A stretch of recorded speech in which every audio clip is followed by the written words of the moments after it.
Hello and welcome to another live stream here on Fantasy Armchair Athletes. If you caught me kind of setting up the stream, yes, my face flashed on the screen for about half a second before I put the song intro in, so congrats, you've seen a rarity. Welcome to the live stream. If you've joined, make sure you leave a like and subscribe if you're getting value out of these videos. Make sure you like this video and subscribe as it'll help me a ton. So I do fantasy analyses on pretty much everything. I'll do case studies, and I make sure to answer all of your fantasy questions in the comment section below. Make sure you follow us on all of our social media platforms. Those are in the description and the comment section as well. Then make sure you check out my trade analyses on two of the bigger trades ahead of the deadline this week. I cover the fantasy impact of TJ Hockenson to the Vikings and Chase Claypool to the Bears. So I don't just cover what happened with those players. With the Hockenson situation, I talk a little bit about Cousins and what he's done with tight ends over the course of his career. With Claypool, I'm talking Darnell Mooney. I'm talking the impact on Justin Fields. I'm talking George Pickens, Deontay Johnson, and Pat Freiermuth back at Pittsburgh. How does this impact them? And all that good stuff. I break down the numbers. Then also, lastly, make sure you check out the Start 2 Sit 1 YouTube Shorts series we have going on. I put out quarterbacks and running backs on Wednesday, and then I put out wide receivers and tight ends on Thursday. One of my running backs to start was Miles Sanders, and we saw how that went. So make sure you check those out before you start everybody and sit everybody on noon. Or at noon, about 21 hours from now.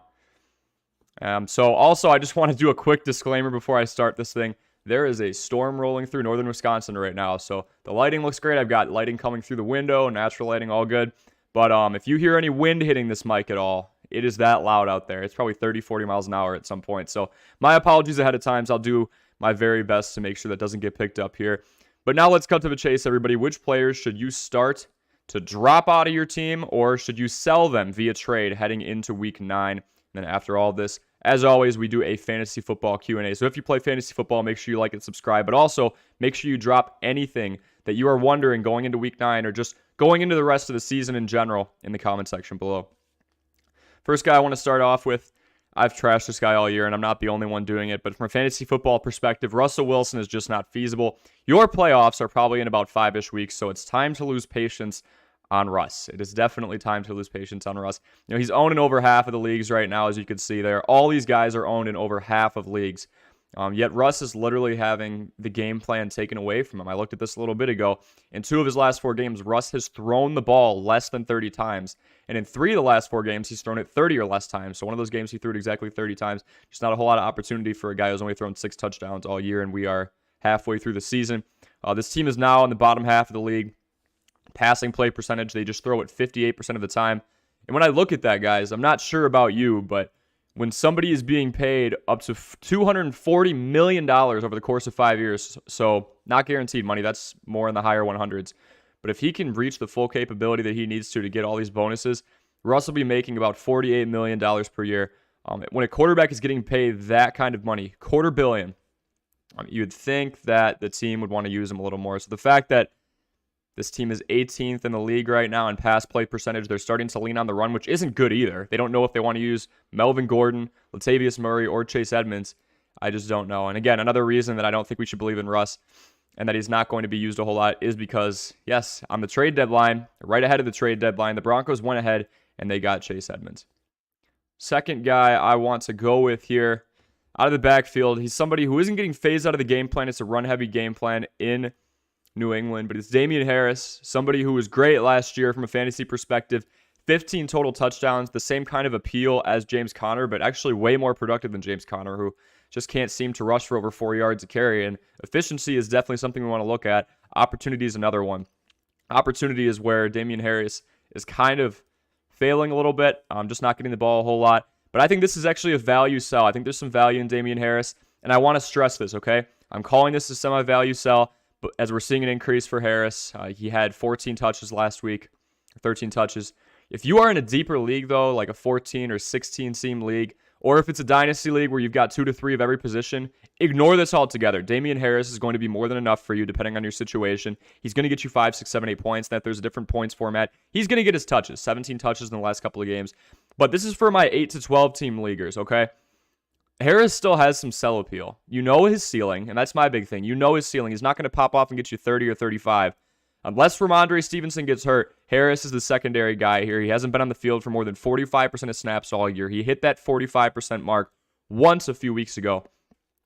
And look, the Patriots have a very run-heavy offense, so this is kind of the sell aspect. I don't think you should drop him. There is value for Harris in many leagues. There is trade appeal here. However, understand you are not giving away some phenomenal fantasy back. It's not someone that you really have to worry about popping off. Let's look at the usage right here. Harris has 17 touches in his last 2 games, and that's not bad, but it's a run-heavy attack in New England, in a town where they are trying to figure out who their quarterback is right now. They're switching between Mac Jones and Bailey Zappi. So Harris has 17 touches in his last 2 games to Ramondre Stevenson's 42. All right, so nearly every 3 times that Stevenson gets the ball, Harris gets it once. But again, we talk about these run-heavy offenses like the Eagles, like the Bears, like the Patriots. You can make it work with a secondary back. I just think for those teams that are operating with a little more urgency going into Week 9, you're 4-4, you're 3-5, you want to try and upgrade, all right? You don't want to let everything get away from you right now.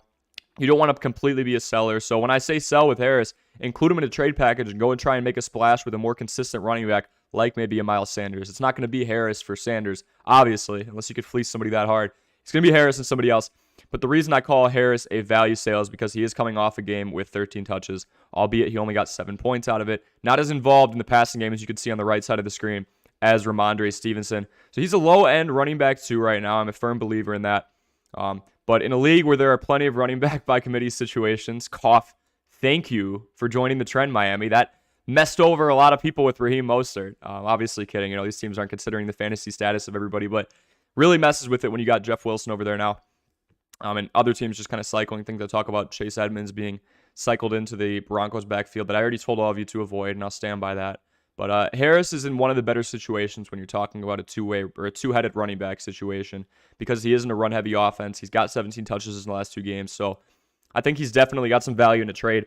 No one's going to scoff at you when you offer Damian Harris in a trade. They will scoff at you if you try and offer Cam Akers, and again, this is excluding Dynasty League. I want to include that more and more because that community is definitely growing. Akers is a guy we just need to get rid of, okay? It's red flag after red flag after red flag. If you guys know me, I focus on a couple things when it comes to fantasy football. We focus on opportunity. How many targets? How many touches are they getting? We focus on productivity. How are they doing when they get those touches? What's the yards per carry if we're talking about a running back? And especially in PPR, what are their yards per reception? How much are they adding on after they get that guaranteed 1 point, depending on your format, or half point and half point PPR? And then finally, we look at availability. So let's run through it with Akers, okay? Let's see how many of these he fails. So let's start with opportunity. While Henderson hasn't blown anybody away, and I'm really not a big fan of anybody in the backfield for Los Angeles right now, he took the job away from Akers at the beginning of the season. Akers was in for 50% of snaps once this year, and it was 50 on the dot. I see Brian Pereira's in the chat. Tough week for me. 49ers are out on bye. Pickens is on bye. CMC is on bye, and I'm facing off against Mahomes. Yikes. Yeah, Brian, if we got to go through your lineup and see who we want to try and put in to give you the best chance, or who we want to go grab off the waiver wire. I know that's not this type of video, but we do open it up to a Q&A in a few minutes here.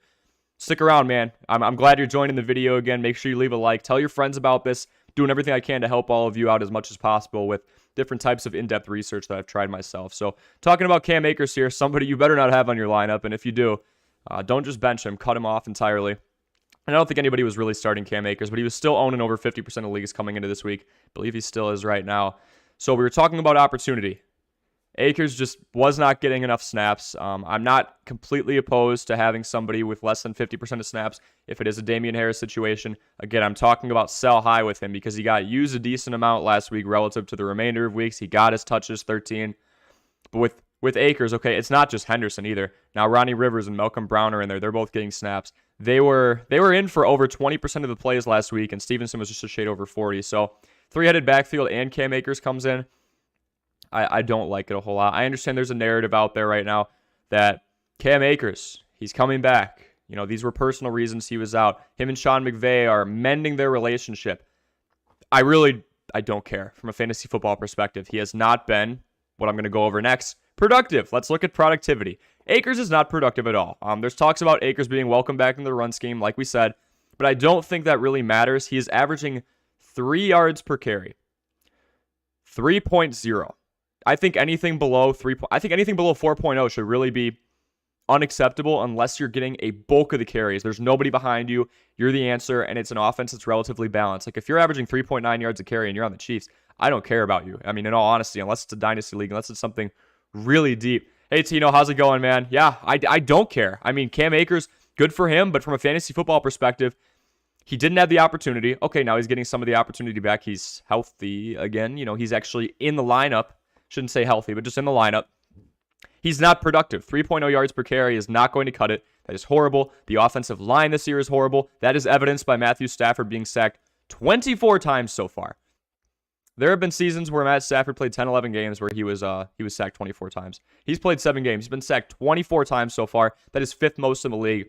It's just a train wreck. There's not a good running game. It's the offense right now is Cooper Kupp and occasionally Tyler Higbee. That's it. It's turnover football with Matthew Stafford. He was my drop last week. I'm going to continue to go through this Rams offense and pick people off. And these aren't guys we won't even want on our bench. I don't think you're going to get any value for Cam Akers unless you're in a deep league like 14, 16 teams or a dynasty league. Okay? So no opportunity. Maybe a little bit coming back, but not an optimal amount. So now we talk about productivity. None of that. Let's try availability. Akers has been out since week 5 with personal reasons. I'm not going to hold that against him, but he's also coming back from an Achilles injury. Something that's very sensitive, can reduce the production. We're kind of seeing that from Akers right now, running a little more timid. So we have a guy coming back from an Achilles injury who has not played football since week 5 behind a horrible offensive line that has given up the 5th most amount of sacks in the league in 24 to Matthew Stafford. So he's not really going to get a whole lot of yards before contact. Hasn't been great with yards after contact. Don't waste your time trying to trade for him. In the thumbnail, I put red flag, red flag, red flag. There are so many red flags, so many ways for the rest of Cam Akers' season to go wrong, and so many ways for the rest of your season to go wrong if you even consider having Cam Akers on there. He's a waste of a bench spot. Go get somebody with more value. Go get a Rondale Moore. Go get a Devin Duvernay, who's only owned in like 30-something% of leagues this week. By the way, I talk about how you guys should follow us on social media. Here's a great reason to. We put in one player every single week who is owned in less than 50% of leagues who you've got to look at, not just to put in, but to start. Devin Duvernay's got a great, I know this is kind of a tangent, great opportunity this week, against a weak secondary. He's owned in 30-something% of leagues, about 13 yards per reception. Mark Andrews is doubtful, so opportunity there. Have a Devin Duvernay on your team. Do not have a Cam Akers on your team. It's just not optimal. Speaking of wide receivers, I was talking about Duvernay before. This guy is heavily overowned, okay? Hunter Renfrow. I love Hunter Renfrow. 1,000-yard season under his belt. Was really starting to come into his own. They go out and get Devontae Adams. I didn't think he was dead in the water. I'm thinking, the number 1 corner is going to go over and cover Adams. It's not going to be on Renfrow. Being the number 2 option behind a prominent wide receiver does not have to be a bad thing. Look at Gabe Davis behind Stephon Diggs. Volume is kind of an issue, but he has those explosive plays. Look at Rondale Moore doing it right now behind DeAndre Hopkins and what Marquise Brown probably would have done too. There are 2 issues here. 1, the Raiders' offense is horrible. And 2, Hunter Renfrow is not even the number 2 anymore. He is not the number 2 wide receiver. We cannot say that. If we look at the usage, he is behind Mac Hollins as well. Somebody I wouldn't exactly say you guys should ignore either. I mean, the usage is kind of high. He's owned in a majority of leagues, but if Mac Hollins is available, he's getting his targets. Got more targets than Devontae Adams, but Devontae Adams is fighting an illness. This passing offense is not that great in general, but Mac Hollins has significantly more targets than Hunter Renfrow. It's 39 to 25, as you can see on the screen here. And if it weren't for the fact that Darren Waller hasn't played in like a month, Waller would have more targets too. He's not on the screen, but he has 24 targets. So he's played significantly less than Hunter Renfrow. Darren Waller has, yet he only has 1 less target. Hunter Renfrow is fine. Hunter Renfrow has not been significantly hurt.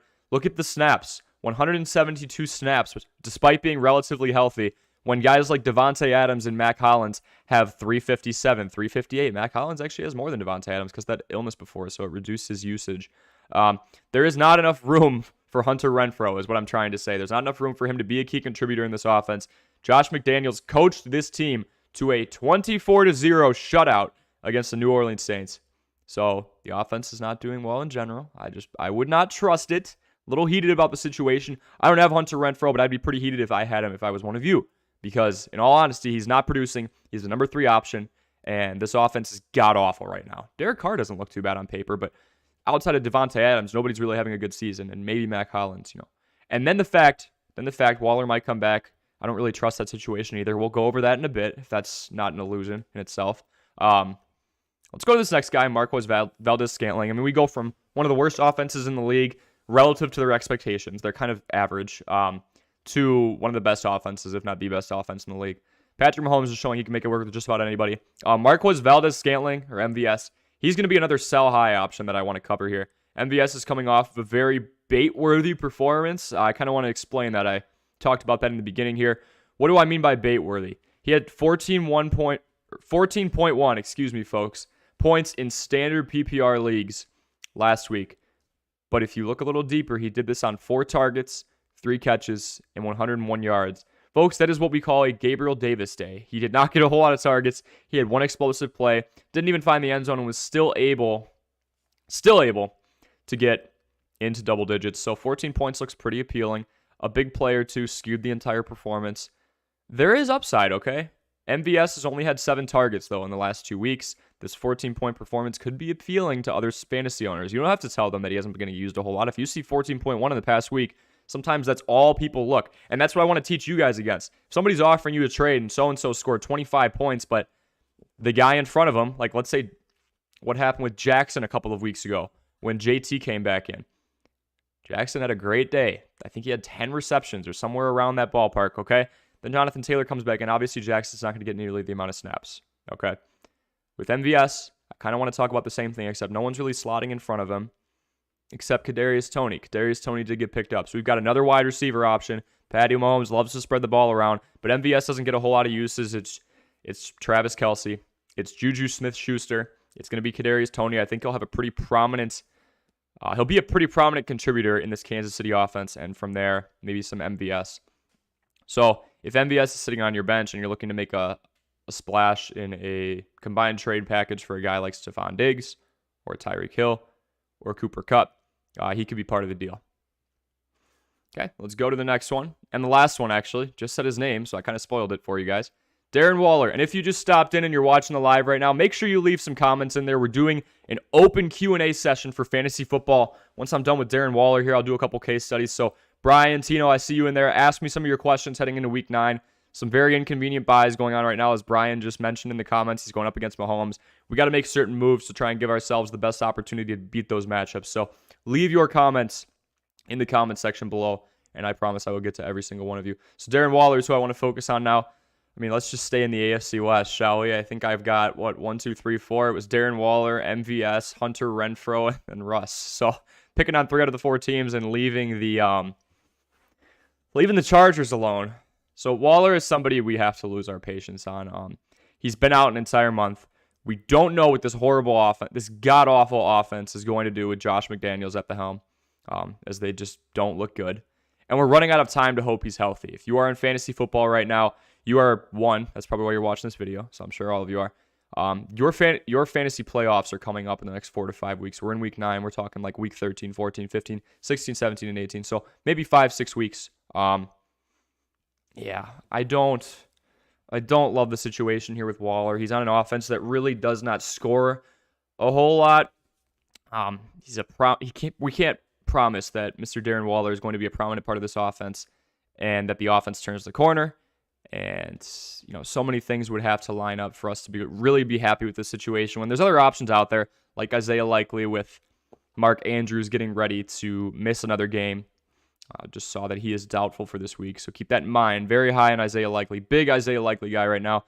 So Vegas is average a shade under 341 yards of offense per game.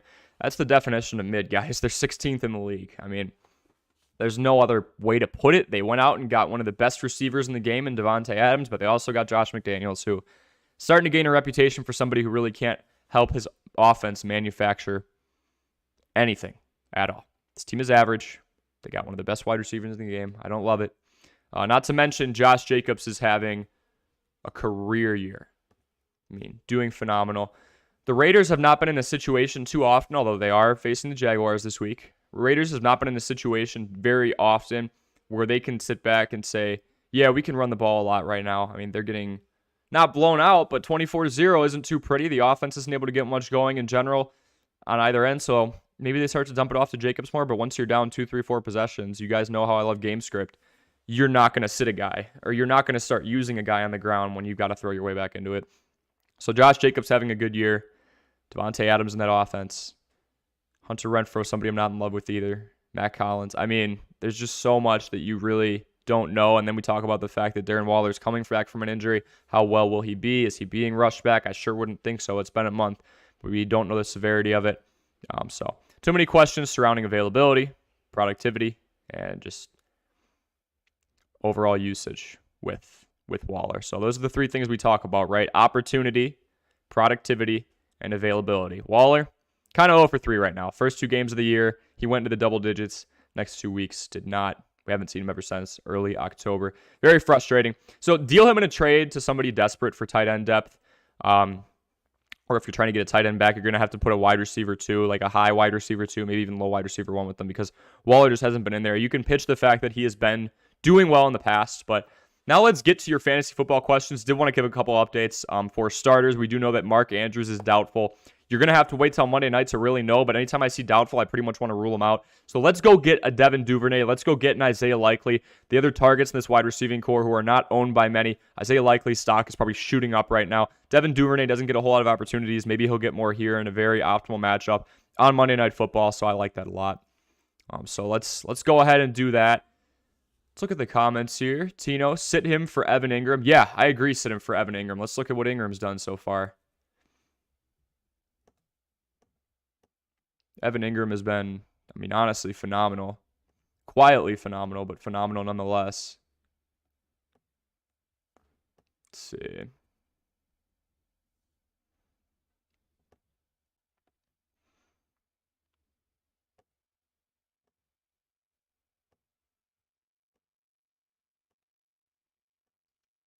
So if we look at Evan Ingram,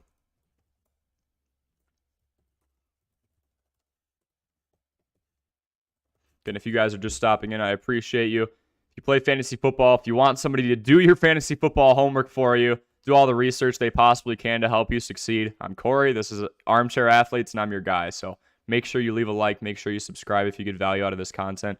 2 to 3 shorts a week. Usually we do Tuesday and Friday. Had to do Saturday. Had some plans on Friday, so just kind of shifting the schedule around, and then we do shorts nearly every day. Did some recent shorts on the NFL trade deadline with Chase Claypool and TJ Hawkinson to Minnesota. So here, Evan Ingram just gets that consistent usage that we're looking for. It's Christian Kirk, it's Zay Jones. Marvin Jones had a little bit of injury issues. Even Zay Jones as well, here and out, in and out. Evan Ingram's just there. He's that steady target you look for. And the appealing thing with Evan Ingram, when you talk about people with over 10 targets, so getting the ball at least one time a game, getting the ball thrown their way at least one time a game, he's got the best catch percentage of everybody. And, you know, I'm sure Trevor Lawrence, maybe he is, but I'm sure he isn't looking at catch percentage on a stat sheet. But when you start to kind of log it in your head and realize, hey, this guy's kind of been pretty reliable, he's going to get more of those targets. And that's kind of what we're seeing in terms of consistency. Had his 10, but it's 6, 7, 6. Was having trouble finding his identity early on. When we look at 4 targets, 8 targets, then it goes 3, 1 has a bit of a lull, 10 handles it pretty well, 5 out of 6, 4 out of 7, 4 out of 6. Got a touchdown last game. So, you know, a significant contributor. We also talk about the fact that the Jaguars have lost 5 straight, I believe. They're on a pretty bad skid. So when you look at a guy like Evan Ingram, not only is he appealing because he's been reliable, because he's got the best catch rate on the team, because he's getting those consistent targets, but we also like him in a pass-heavy scheme with the Jaguars, who have been losing a lot of games lately. So going on a skid. Started out 2-1. I remember they beat the Chargers, and everyone was super high on him, but from there it was kind of just downhill. Brian says, traded Waller and never looked back. Now if Henderson Jr. could get it going, he would be an interesting piece. Yeah, it depends, Brian. I don't know, because they're trying out different guys now. It looks like an almost 3 or 4-headed backfield. When we do look at that Rams team, you know, I'm down on Cam Akers for sure, but maybe he's coming back now. And the other pieces they're using, it's Ronnie Rivers, it's Malcolm Brown. Names that aren't exactly household names. You're not going to see them all over the place. But names nonetheless that we have to pay attention to when we're talking about the context of a guy like Darrell Henderson. Henderson's been okay. We can do a little look on him here.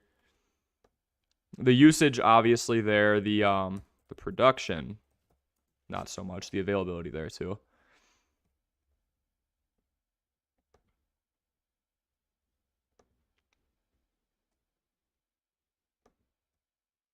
As you can kind of see, he started to give some of those snaps away.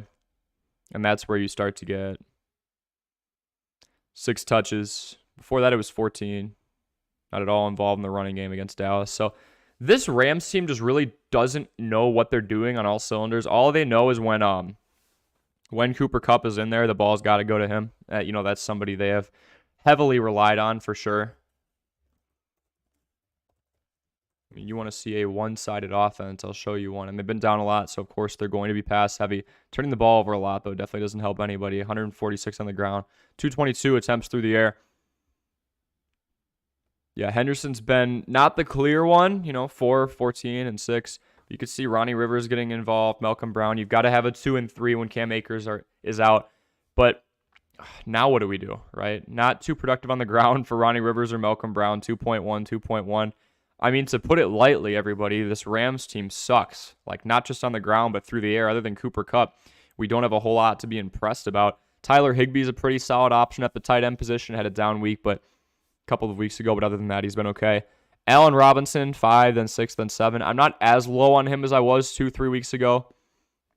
Go down. We've got a couple other guys that Matt Stafford will go to, but they're turnover heavy. They're very reliant on their number one guy, and why wouldn't you be? But I think you could mix it up a little bit more.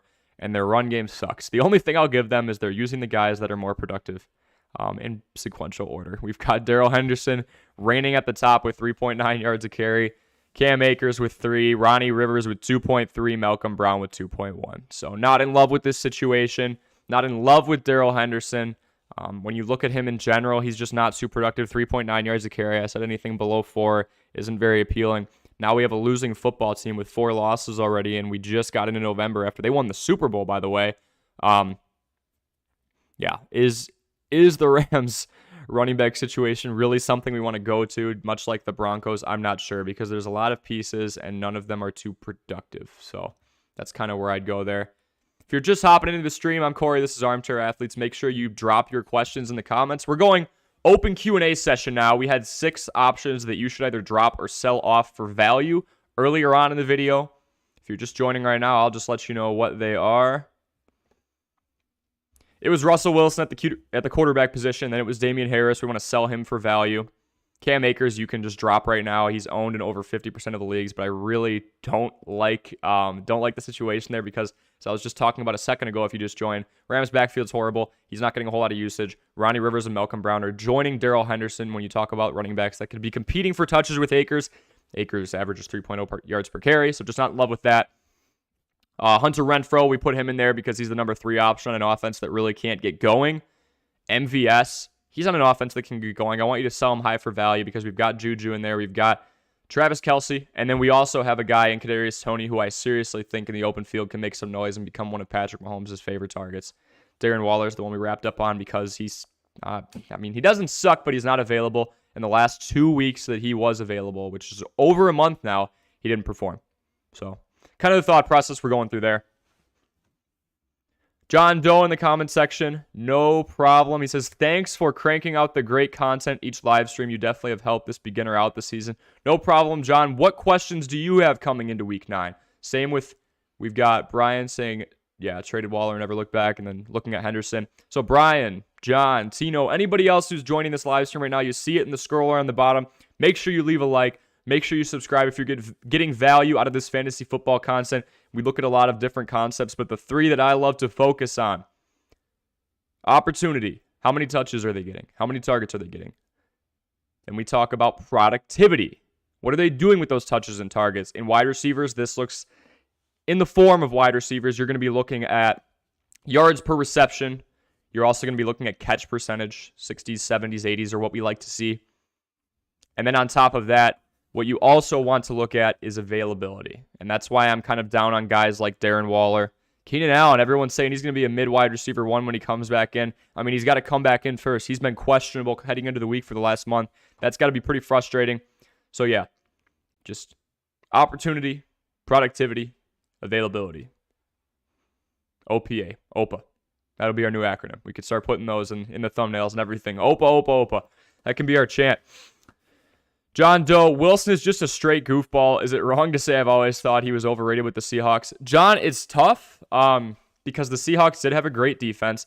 But Russell Wilson, I still think, is a surefire Hall of Famer. I think he's hurting his chances at getting in the Hall right now because he just got signed to a huge contract, went to another team that has a decent defense, decent offense.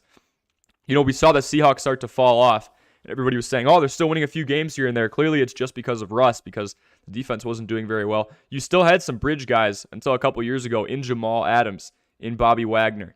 So what I'm trying to say, John, is maybe a bit overrated, but I still think Russ has been a good quarterback. He's been top half of the league for sure. I'd say top 12, top 10 in some notions. And what I love about Russ, John, since we're talking about just metrics in general that we like to focus on,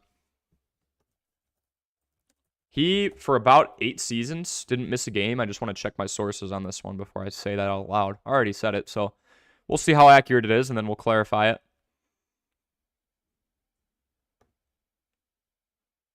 And then we'll get to Brian's questions here. Appreciate you guys stopping in. Yeah, usually I'm a night owl. I'm stopping in at 9, 10, 11 p.m. Central. Had to make some time throughout the day today, so... Jacob, I see you in the comments, just a couple away from getting to yours. We'll go through your running back needs in the flex position. Make sure you leave a like and subscribe if you're getting value out of what I'm saying. Then, of course, I'll try and give you as much value and research as I can behind your situation with the running back position. So, yeah, John, we're talking about Russell Wilson and just the possibility that maybe he's a bit overrated. I love this about him. 1, 2, 3, 4, 5, 6, 7, 8, 9, actually. 9 seasons without missing a game. Just missed 2 last year. Anytime you can get a guy who's missed 2 games in 10 seasons, well, 1, he's been there for a decade for a reason. 40 touchdown season, plus 30 most of the years. Pretty good touchdown interception ratio. We're talking a shade over 3-1. I think Russ is pretty good. You know, maybe he's gotten a little too much praise. Those are thoughts that are going through the heads of people going into this year. I think he's just having a really bad year. The completion percentage is down. Yards per attempt is kind of where it was before. The touchdown production is not good. He's on pace for like 15, which would by far, 1, it's god awful, and 2, would by far be the worst he's ever had. So those are things we want to go through. Thank you, Jacob. Appreciate it. Almost to your question here. So, Brian, going with the depleted roster this week. Yeah, that was me last week, Brian. I had to go without Austin Eckler, the number 1 running back in the league right now, and then Justin Herbert, a consistent top 10 through the first couple years of his career. Hurts and A.J. Brown played. Rest of my season roster would be Raheem Mostert, Jamal Williams, Rondale Moore, Evan Ingram, and Chris Olave. Going back and forth with Olave, played poorly last week. I love Chris Olave, Brian. I know he played poorly last week, but he's been Mr. Consistent. Everyone's going to have a down week. You know, these are the guys. We even talk about Justin Jefferson. People were talking about his usage not too long ago. Oh, he's having a down week, and then he came back, bounced back. I don't even have to pull up his numbers. You guys know how impactful Justin Jefferson is. Cooper Kupp never has a down week because the Rams literally only rely on him. So that's kind of what I want to talk about. Raheem Mostert's situation is going to be something you need to monitor because we talk about the NFL trade deadline. One video I haven't done and probably will do something on after this week. Jeff Wilson's there now. How reliant are they going to be on Raheem Mostert? He wasn't as involved in the passing game as I wanted him to be last week. He was one of my starts in my Start 2 Sit 1 series, the shorts that I do on this YouTube channel, and he just didn't produce. Then they go out and they get Jeff Wilson. Not to mention they're a pretty, deep firing team. They like to use their wide receivers. They've got Tyreek Hill. They've got Jalen Waddle. They've got Mike Gesicki. He's been super inconsistent, but he still gets usage. How much room is there for Mostert now if Jeff Wilson starts to produce? Did well in San Francisco, but behind that offensive line, under Shanahan, it's hard to tell how good someone really is. You put Christian McCaffrey in there, and he looks better than he has all year on the Panthers, and he was already having a good year. So, rest of my roster would be, I'm not sure about Raheem Mostert. We're going to have to see how he performs this next week. I don't want to say next 2 or 3 weeks because we're near the playoffs, Brian, and we want guys who we know are going to get touches, who are going to get that opportunity. 3 things we prioritize. We talk about opportunity. We talk about productivity, and we talk about availability. Starting to forget the middle one, but it's a new thing I kind of came up with that I really like to follow. Rondale Moore is great. He is the clear wide receiver 2 behind DeAndre Hopkins. Was in for 99% of snaps last week. Evan Ingram's been Mr. Consistent, getting 5, 6, 7, 8, 9, 10 targets a game. Chris Olave, I love Olave. Absolutely love Olave. Because Michael Thomas is out for the year, okay? Andy Dalton's performing well, and even when Jameis Winston comes back, it's really not going to matter. Juwan Johnson here and there. Olave is the clear number 1. Michael Thomas just hit the IR. So Chris Olave, who has produced very well, Brian, even though he just had 1 down week, he's going to do well.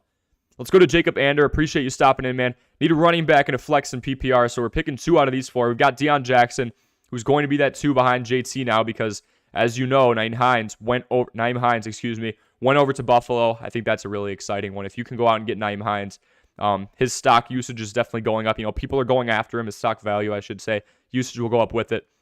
A lot of people like him being a passing, pass-catching back over in Buffalo. He has 25 receptions just about halfway through the season. Not many running backs are in that territory, especially a guy who was a running back 2 on his team. So I do like Deion Jackson going forward, but let's just analyze these guys together. DeAndre Swift, Khalil Herbert, and Cordero Patterson. Cordero's coming back. Not only does he have a decent matchup It's against the Chargers. They allow a lot of yards per carry. We got to talk about Allgeier and Huntley. Those guys have been getting usage. How much are they going to use Cordero Patterson? I think it's a decent play against the Chargers, so picking 2 out of this. Khalil Herbert I really do like against Miami. Everyone talks about the weakness of the secondary in Miami and that Chase Claypool going to the Bears is going to help that situation a ton. Here's my take on Chase Claypool to the Bears for fantasy, okay?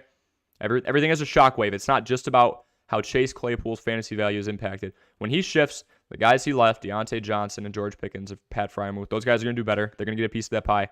But when you talk about how the Bears are impacted, I think a lot of people are believing they're just going to go with more passes now.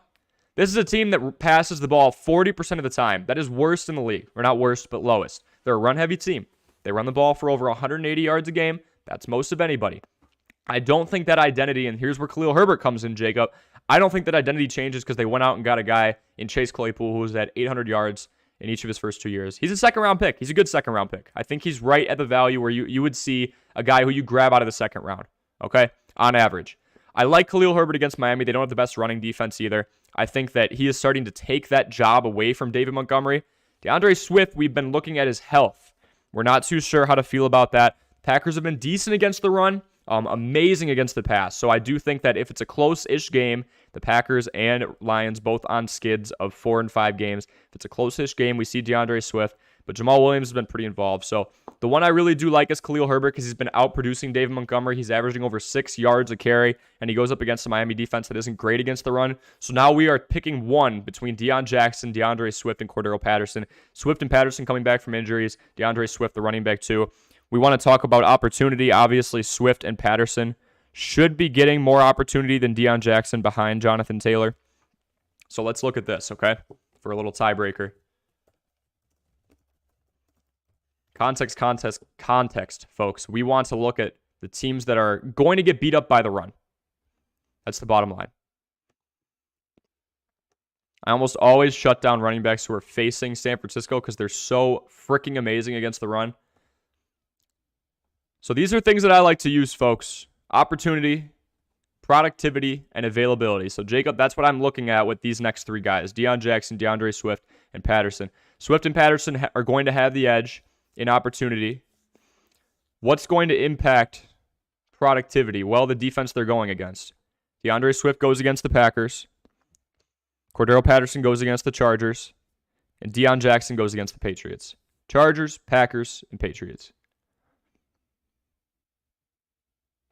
You already know the Chargers are going to be way down here. They are the worst running defense in the league now. They've stooped below the Giants and the Texans.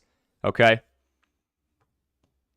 Packers, like I said, they're not horrible, but 5 yards a carry is pretty bad. Patriots are right up there with 4.8. So 3 pretty optimal matchups. So giving the nod in availability. Not availability, excuse me. Opportunity. So how much we think he's going to get used to Cordero Patterson with him. And I don't think Huntley's going to steal a whole lot of carries. I think Patterson's pretty involved in an offense that likes to run the ball in Atlanta. They run the ball more than almost any team except Chicago in the league. You know, Marcus Mariota's not going to throw the ball for a ton of yards. And with a guy like Cordero Patterson, who's been used, him and Deebo Samuel are just a breed of their own. And I would say Cordero has leaned on even more for the run when he's available. You know, for run-heavy teams, those guys are your best friends. So Cordero Patterson has the edge over Deion Jackson in availability. In opportunity, because he is the running back 1 on that team. DeAndre Swift is coming back from an injury with Cordero Patterson, but they're both going to have more opportunity. So now we look at overall productivity, and I think there's going to be more productivity for Patterson because he literally plays the worst rushing defense in the league. I'm timid on all 3 of those because of their situations. Jackson's behind JT. Swift's coming off an injury and playing against Green Bay. He was not as bad against the run.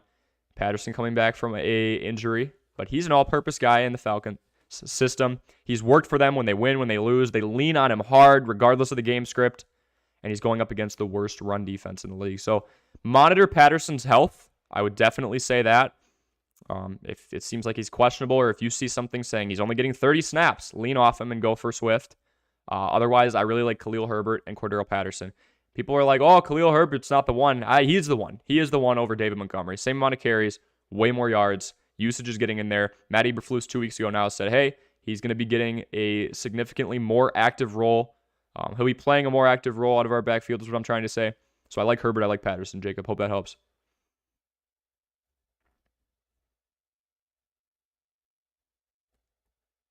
Oh, JT is out.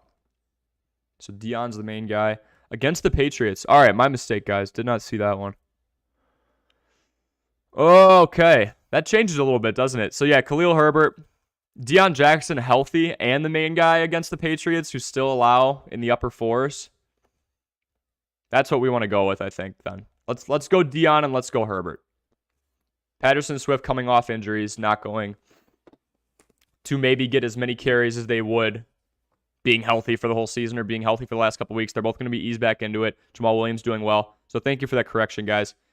Been doing a lot of studies on different teams, and JT just flew right over my head, which shouldn't have, but Flex, Godwin, or DK. Dustin, welcome to the stream. If you get value out of this, make sure you like and subscribe. So flexing Chris Godwin or DK Metcalf. Let's look at their matchups.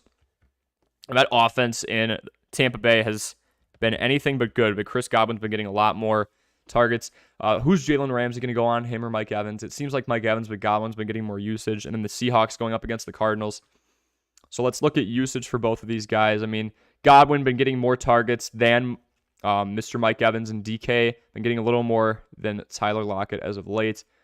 Getting a couple more touchdowns, although Lockett had a touchdown drop, and then he got one the next series. So I think I'm liking DK just because of the matchup. You know, the Rams, although they've been horrible in almost every aspect, there's still Jalen Ramsey. There's still a lot of good corners on that back end. I think they're going to challenge Chris Godwin pretty well, and Brady might have to rely a little bit more on dumping it down to a guy like Leonard Fournette where they can kind of beat him from the inside out. So I like DK against... I think I like DK against the Cardinals because the Cardinals secondary, it's okay, but if we look at...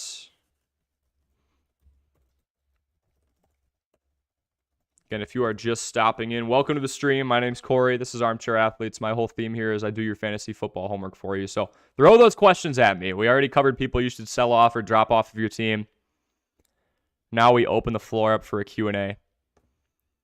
This is a team that allows a decent amount of yards through the air. We're talking bottom 10 in the league, 10th worst in the league, 252 yards through the air. That's what DK is going up against. DK only needs a couple catches. He's the big red zone target, obviously. He's got that big body in Seattle. He's going to get more targets than, Will Dissly or Noah Fant, who, by the way, Noah Fant's open, or he is owned in a decent amount of leagues. He has no red zone targets this year. The more you know. So I think DK is going to get more opportunity, and I think he'll have more productivity as well. So we'll go with that, Dustin. Okay, Brian, my 3 bench options are James Conner, who is questionable again. Conner is somebody I'm tired of trusting, really, seriously. And Khalil Herbert. I have Justin Fields on my bench for hopeful trade fodder. But no bites right now. Justin Fields is the QB 11, Brian. So depending on who you got starting, Justin Fields against that Miami secondary that allows a decent amount of yards, decent amount of points in general. That's something we want to look at. Let's flip right back to this chart. 262 yards through the air per game. That secondary is going to give up a lot. The reason Miami's good is because their offense. When you have Tyreek Hill, Jalen Waddle, Tua Tagovailoa, as much as people want to trash him. Top 15 tight end in Mike Gesicki, you're going to do well. So I think that Justin Fields, he should gain some trade at value for sure. Otherwise, depending on the matchup, man, start him depending on who you've got. Yeah, so Khalil Herbert should do very well. I think he's seriously taking that primary back spot. I know the Bears are more heavily invested monetarily in a David Montgomery. Khalil Herbert fell in the draft out of Virginia Tech, but I think he'll do well. Tino's saying, Jacob, I'd flex Jackson. Yeah, since he's the running back 1, absolutely. Then we have Fook. My 12-man PPR team this week is Geno, Swift, Deion Jackson, Chris Godwin, Tyler Boyd, Tyler Conklin, Devin Duvernay. That's a good pickup. Bucks defense, and Harrison Butker. My bench is Amari Cooper, Deshaun Watson, so holding him for about a couple more weeks. Nick Chubb, Tony Pollard, Cortland Sutton, and Mark Andrews. I need help. You're going to have to tell me what you need help with, but if you're looking for someone who can just find holes in your team, Swift worries me with the availability. Still coming back from an injury, and Jamal Williams has been absolutely balling out, stealing all those touchdowns. Godwin doesn't have the best matchup this week against the Rams. Tyler Boyd is going to do well because Jamar Chase is still out, so it's him, it's Higgins, and it's Hayden Hurst.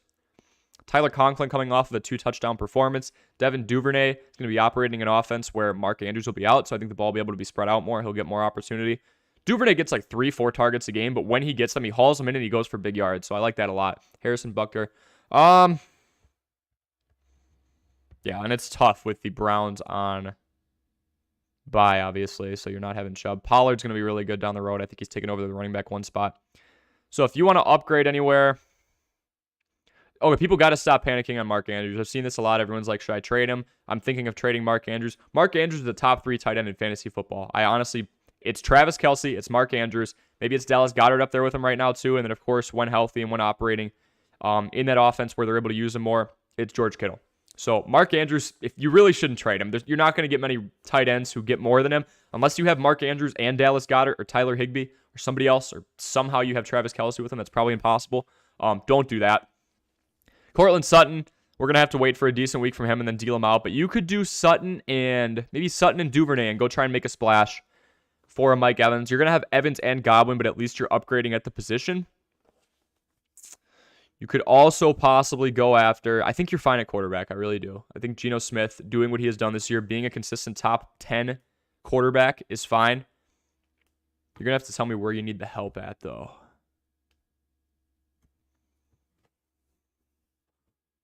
Otherwise, if you really want to make a splash for somebody big, like a Stephon Diggs, like a Tyreek Hill, you could probably bunch up Amari Cooper with Chris Godwin and get away with that. It's 2 guys who are in the top 15 right now, and you're giving them away for a 1 or a 2 or a 3. If you really want to make a home run hit, because what I'm noticing and why you're probably dissatisfied is because you have a lot of guys who are top 10, top 15, but other than Nick Chubb, you don't have a 1 or a 2 or a 3, and Mark Andrews, when healthy, he's dropping now. So if you want to make a splash, do that. You don't have the big guy unless it's Nick Chubb. If you're going for more... Okay, here's what we'll do. If you're going for more depth, take Nick Chubb and try and give him away for... If you're going for more depth at the running back position, a high 2 and a low 1. If you're going for depth at both, go for a high 2 wide receiver and a low 1 running back. If you're going for depth, Chubb is your guy. Mark Andrews is so rare. I really wouldn't lean on Conklin. He's coming off a good game. But that Jets team still doesn't love to run the ball a whole lot. That's going to be impacted a little bit with Breece Hall gone, but not entirely. If you're going for that home run hitter, combine 2 of your low to mid wide receiver 1 guys. We're talking Chris Godwin and we're talking Amari Cooper. Or maybe even Tyler Boyd and Chris Godwin, or Tyler Boyd and Amari Cooper. And try and get a home run hitter. Try and get a Tyreek Hill. Try and get a Cooper Kupp. Try and get somebody up there. A Stephon Diggs. Okay? So if you're going for depth, deal Chubb and have fun. If you're going for the home run hitter, get some of those mid 1, low 1 to high 2s and go for that home run, okay? All right. Back to A. So we've got just traded Joe Mixon, Gabe Davis, and Brandon Ayuk for Amon St. Brown, Delvin Cook, and Allen Lazard. Did I win this trade? Let's look at it straight up. Delvin Cook, way more productive than Joe Mixon. He's behind a better offensive line. Amon St. Brown and Gabe Davis. If St. Brown's healthy, you win this by a landslide because he gets more usage. He's not reliant on the home run play. St. Brown should be in this week. Josh Reynolds is out, so let's keep that in mind. So I'd say you win that by a little bit. And then Allen Lazard and Brian Ayuk. Struggling offense in Green Bay. That's no mystery to anybody. But Lazard is a low 1, high 2. I think you won this trade. I think you upgraded at each position a little bit. Cook over Mixon's a pretty significant jump. I can see where he or she sees the upside in Gabe Davis, but he's really just big play reliant. He's getting 4 or 5 targets in a game, sometimes even 3. And if one of those doesn't go for 50 yards, you're screwed. So you definitely won that. And Tino agrees. Adam, is Mahomes the greatest quarterback you've ever seen throw the ball? There's a lot of different ways to look at that. I think when you look at just a clear talent perspective and the way you're able to spread the ball out. Disclaimer, everybody. I'm a Bears fan. I think Aaron Rodgers is extremely talented. I thought Russell Wilson was really talented, and then I saw this year, so there's that. Josh Allen, I think, is a very interesting physical specimen because he can also get out. He can juke you in the open field, and then he can put his shoulder down and lay out linebackers, as we've seen. I think Mahomes has some of the best arm talent I've ever seen, though. Him and Justin Herbert are like 1A, 1B in that tier. It's him, it's Justin Herbert. Brady and Rodgers kind of starting to fade away. But Mahomes, Allen, Herbert, that AFC looks really good. Burrow on the NFC side, obviously missing some key guys, but in general. I think that Mahomes has to be one of the greatest quarterbacks we've seen throwing the ball. He's got a great resume throughout the first couple of years of his career. He's got the MVP, the Super Bowl. He's done a lot of things very well. I'd like to see him get a couple more rings and really make his way up the ranks because I think he could finish first all-time in passing yards, first all-time in passing touchdowns. He's certainly tracking to be in that territory, so it'll be an interesting story. Lamb Cup, the 49ers defense is on waivers right now. Should I pick them up, or do you think streaming defenses is better? The 49ers, they've played against some pretty tough offenses, so a lot of people are low on them. They played against the Chiefs, got blown out there. So let's look at the remaining schedule here. I kind of like the stream, but to each their own. Yeah, they played the Chiefs. Before that, they played a Falcons team that's actually been able to get out and do pretty well. Their front seven's pretty solid, though. I mean, you've got to admit that. Secondary's been fine. Depending on who's available, but I'm honestly okay with the 49ers when I look at their remaining schedule, starting them. Chargers is going to be tough. I think they can really silence the Cardinals depending on, how much they use D-Hop. But beyond that, it's pretty much D-Hop, Rondo Moore, and sometimes Zach Ertz. And then from there, the running game's dead. So if they can play him straight up in the secondary and do well, they'll be fine. Saints, not too scared about. Buccaneers offense looks horrible. Seahawks will be tough. Commanders offense is a joke. Raiders offense is a joke. And they play the Cardinals again. I think you hold on to the 49ers. A couple weeks ago, I might have said stream defenses, but I think the 49ers are still a top 10 defense in terms of fantasy football. Might even sneak back into that top 5 territory by the end if they can get more consistent. Okay, is Kenyon Drake a lock this week since Gus is out? Also, can I drop Allgeier as well since Patterson's coming back? I mean, you could monitor Allgeier, but if you have bigger priorities and you want to go out and get a Rondale Moore or a Devin Duvernay for your flex, this is for Felipe Del Rio. You could do that. Kenyon Drake, is he a lock this week? He had a pretty nice week not too long ago. Let's look at the overall usage.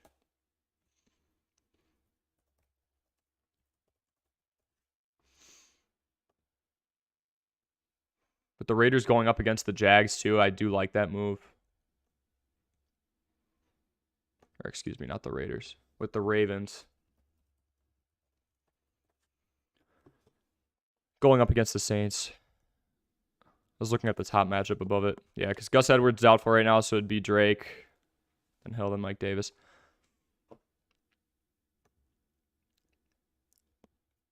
My thing with Drake is just, the opportunity, but obviously with Gus Edwards out, I do like it a lot. Drake, the interesting thing with him, despite the lack of opportunity, he's in still an offense that likes to run a lot, albeit it's usually via Lamar Jackson. 5.1 yards a carry is something I definitely like a lot. Gets involved in the passing game here and there. Going up against the Saints team that will give up their rushing yards here and there. If we look at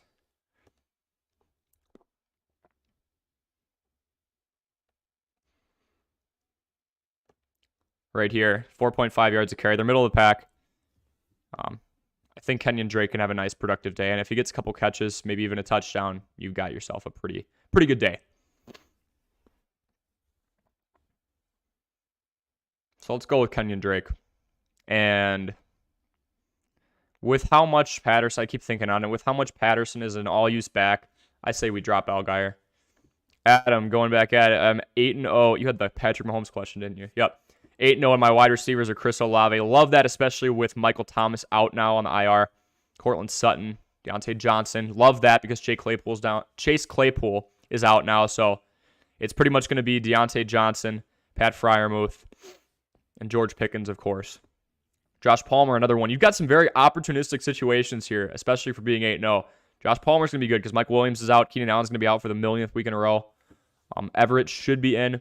So it's pretty much just going to be the Josh Palmer. And Parham's out. He's IR. So it's going to be Josh Palmer and Austin Eckler over there in San Diego. They're in Los Angeles now, excuse me. I don't know why I just called them that. Holy Phillip Rivers days. And they're going up against the Falcons, so I like Josh Palmer a lot. Garrett Wilson. Elijah Moore getting benched after requesting a trade. Brandon Cooks, he's the wide receiver 1 in a not the best offense. Obviously, there's a lot to work on in Houston, but they do have to throw a lot because they're down 2, 3, 4 possessions almost every game, although they put up a pretty good fight against the Eagles. Hollywood Brown, Christian Kirk, give me hope. Give me hope? You're 8-0. What do you mean? Chris Olave is a great play because Mr. Michael Thomas is out on the IR. Cortland Sutton needs to pick it up, but that whole offense is garbage. Might consider trading him. Deontay Johnson is going to get more and more opportunity. It's him, George Pickens, and Freiermuth, now. because Chase Claypool's gone. Palmer is in a very injured wide receiving core, and he's one of the healthy ones going against the Falcons. Garrett Wilson, yeah, Conklin might get leaned on a decent amount. But the Jets are passing the ball more now because Breece Hall's down, and they're not relying as heavily on Michael Carter and James Robinson. Robinson's not going to play, it looks like. So Cooks, he's not in the best offense, so maybe like Sutton and Cooks for a top 10 wide receiver. Maybe you go for something like that. Hollywood Brown, praying he comes back as soon as possible. But that's just the fact he's out in general sucks for that Arizona team and for fantasy owners in general, because I really think a lot of the attention would be taken off of a guy like Hollywood Brown who could be top 10, top 15 in fantasy, and put on a DeAndre Hopkins, and we're seeing it with Rondo Moore right now. Rondo Moore is doing great. One of my wires is 1 second, guys. All right, so Christian Kirk, he's kind of been stooping as well. So trade targets, if you do want to upgrade, I would not upgrade at 8-0. Would probably be Sutton, Kirk, maybe Cooks. But you've got to wait for a good week. We don't want to trade when somebody is not doing well. We want to sell off that value when it's as high as possible, so you can get the most possible that you possibly can out of that trade. Jacob, I don't think he sees the chat. I just didn't get there in time. You guys are putting a lot of comments in here. I appreciate it. If you just joined, my name's Corey. This is Armchair Athletes, and I do as much fantasy homework for you as I possibly can, as we are just 20 hours away from NFL kickoff for Week 9. Those noon games starting pretty soon, so pop those last-minute questions in this chat. I'll give you as much research-based information as I possibly can. Put the decision in your hands. If you want what I would do if I was in that spot, I'll give you my decision and then my reasoning. Thank you for joining. Make sure you like and subscribe if you're getting value out of this. We're trying to get to 300 subscribers as soon as possible, so would greatly appreciate it. Just trying to help out as many of you as I possibly can. Picked Aaron Rodgers up off the waivers. Think he'll have a crazy turnaround down the stretch. Cameron, I don't think he has the pieces to do so. We're starting to see some trust with Romeo Doubs. Aaron Rodgers came out in an interview and said, I'm not going to throw those back shoulder throws to just about anybody. Robert Tunyon's good or reliable. I think there's people in that team, on that offense, Cameron, that you can take advantage of, like a Robert Tonyan who's been getting consistent throws to him, like a Romeo Doubs, like an Allen Lazard. But I don't think Aaron Rodgers himself is going to be able to have that 400-yard, 3-touchdown game. So, yeah. Cameron, it depends. I mean, if you're in a dynasty league or anything like that, I know you're in a 10-team league right now, or an 8-team league. I can't say that there's 7 guys out there, or there's only 7 guys out there that I would pick over Aaron Rodgers. I'd pick many, many others. I could go through it right now. We'd go Justin Herbert. We'd go Patrick Mahomes. We would go Kirk Cousins, given his production. And that seems weird, but fantasy-wise, we would do it. So there's 3. We'd go Geno Smith. There's 4. We'd go Kyler Murray. There's 5. We would go Lamar Jackson. Right now, because of his running ability, we'd go Justin Fields. There's your 7, and we could go to many more. So, yeah, I'm not in love with the situation. Rodgers and Brady, they've got decent weapons. I'm not going to sit here and say Doubs is a bad receiver or Lazard's a bad receiver. With Brady, it's more the protection. With Rodgers, it's more the lack of weapons, is what I should be saying. So I don't think Rodgers is worth trying to start unless he goes up against like the Falcons defense or the Jaguars defense or somebody super low tier.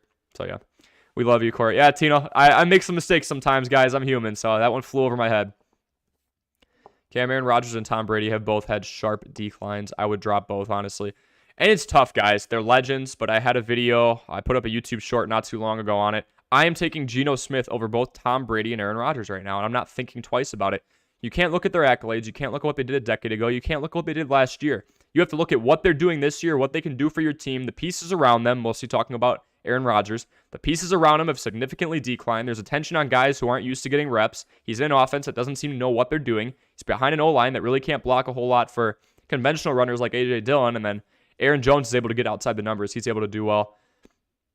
It'd be in Tom Brady's best interest to rely on Robert Tonyan, Aaron Jones, and Romeo Doubs for those bigger plays now, and Lazard. But those aren't household names. I would say Aaron Jones is the most talented offensive player on that team right now. So I don't like the Aaron Rodgers situation. I like pieces out of that offense. Aaron Jones is great. Robert Tonyan's great. Romeo Doubs has flashes. Lazard's consistent, but yeah. Amon-Ra sit for this week? I would say so because he's going up against a Green Bay defense that we talk about Green Bay being 3-5, super underwhelming. If there's one thing that Green Bay does well, it's guard against the pass, and I can show you that right here. There's a couple defenses I just stay away from with wide receiver situations. Look, Josh Reynolds is out. Chark is out. So if you're in a deeper league, depending on your other options, and this is for back to away, depending on your options, maybe, but I would highly avoid it. Maybe they lean more on checkdowns with guys like Jamal Williams and DeAndre Swift if they're healthy. Don't think it's going to be a real big offensive game for either team because, maybe Green Bay actually does well because they're playing against Detroit. But even this week for Aaron Rodgers, not a big fan. Amon-Ra St. Brown going up against a really tough secondary. Like I said, Josh Reynolds is out, Chark's out. So I don't hate it if you're in a deeper league, but back the way, I'm not sure I love it. Going through the comments here. Promise I'm going to catch all you guys. Appreciate you dropping in. I'm Corey. This is Armchair Athletes. I'm here to do your fantasy homework ahead of Week 9, which mostly starts tomorrow. I know we had the Thursday game with the Eagles and the Texans. Is Connor out? Connor's like questionable right now, Tino.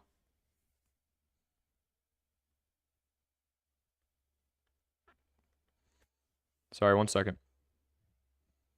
Yeah, Connor's still questionable. Eno's been all right. When Connor comes back, I think he's fine, but can't believe we are talking about Fields as a fantasy quarterback. I know, but when you have a guy who's run the ball for over 60 yards in each of his last couple of weeks, you have to. He's had 5 total touchdowns the last 2 weeks. Fields is an appealing fantasy QB, and he's got some optimal matchups coming up, going up against the Miami Dolphins here, who have allowed a lot of passing yards, as we just went over. And he's also going up against an Atlanta Falcons secondary that's been pretty bad ever since I've been in like 4th grade. So, yeah, that's something we just have to think about. It's taking guys like Geno Smith and Justin Fields over somebody like Tom Brady that really makes you question, what are we doing here? But, yeah. And yeah, Chubb's on a bye. Should I trade JT and D-Hop for Jamar and Olave? So Olave's in a great situation. This is for Vals. Olave is in a phenomenal situation, and Jamar comes back in a couple weeks. JT has not been performing too well. D-Hop is the one that really sticks out to me, man, because that's a top 3 wide receiver. He's like top 70 in receiving yards already, and he's played 2 weeks. So, but JT's been severely underperforming, so we'll look at it straight up. We can go D-Hop and Jamar. You're going to have a slight advantage to the person who gets D-Hop because Jamar is hurt, and D-Hop's been exploding. And Olave and JT. Olave is way better than JT, and now Michael Thomas is out. I think it's pretty even, Vals, as long as you've got good depth at the wide receiver position, because 1, you're giving up DeAndre Hopkins, and 2, Jamar Chase is still going to be hurt for a bit. I'd maybe go, they're probably not going to have another home run hitter alongside Jamar. I don't care about you giving up JT, but I think that's okay because of what Jamar offers when he comes back, what he'll do for that Bengals offense. Tino's saying no, don't trade. Back to A saying yes, trade. Vals, I would. My team is 7-1. Oh, here's his team. Okay. Mahomes, Jonathan Taylor, Christian McCaffrey. Goodness. DeAndre Hopkins, Amari Cooper, Travis Kelce. No wonder you're 7-1. Who beat you? My goodness. Travis Etienne, Damian Pierce, David Montgomery, Allen Lazard, James Robinson, Juju Smith-Schuster. If you have a good record. Yeah, so things that we want to do, right? If we have a bad record and we have a home run hitter, we just want to strictly trade for depth. We have a good team. We can give up, and we really want to sell out and go for the playoffs. We can give up a couple of players for a home run hitter. You're kind of doing a lateral move here. I wouldn't call Chris Olave a home run hitter, and I would call Jamar somewhat of one. If both those guys are healthy, I love it. The fact we're only giving up 2 weeks for Jamar, you're getting a top 5 fantasy wide receiver most of the time in Jamar. You're getting a top 15 to top 10 guy in Olave. And in exchange, you are giving up JT, who's a mid-running back 2 right now, DeAndre Hopkins, who's top tier. I think there's a bigger gap between Olave and JT than there is between Jamar and D-Hop. So I kind of like that trade. I think that's okay. And you've got people on the back end, so if something goes wrong, you've still got ETN, you still got Kelce, you still got Amari Cooper, who's been amazing. CMC is going to do wonders for you, as I'm sure you know. And you've got Mahomes. So I think that's okay.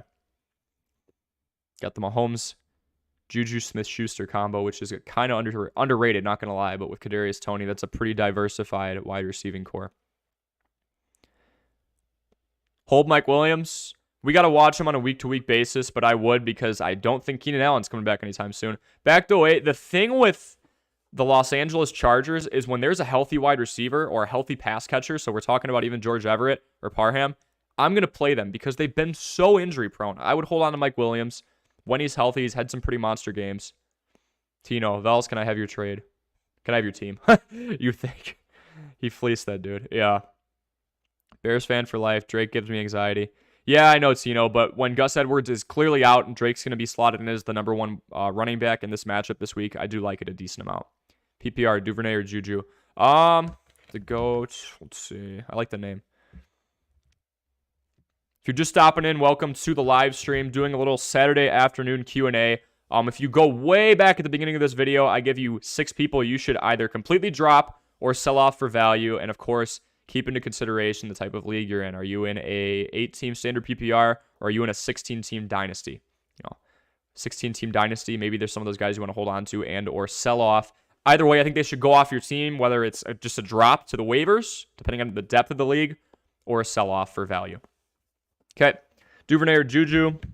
Got some opinions in the chat here.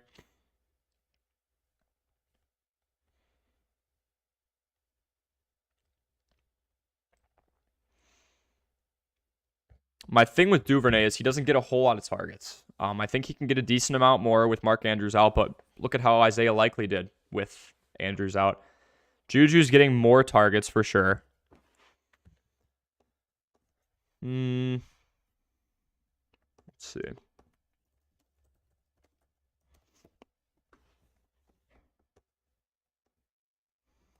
Just thinking on this one for you.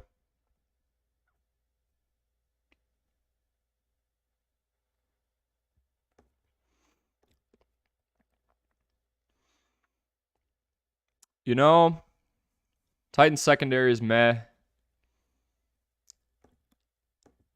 Saints secondary. It's pretty decent when you look about yards given up. And when you look at yards given up, it's 208.3 through the air per game. They're top 12 in the league.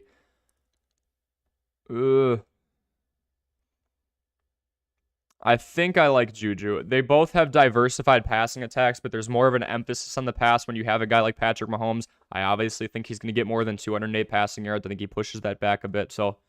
I'm sorry, that's against Tennessee.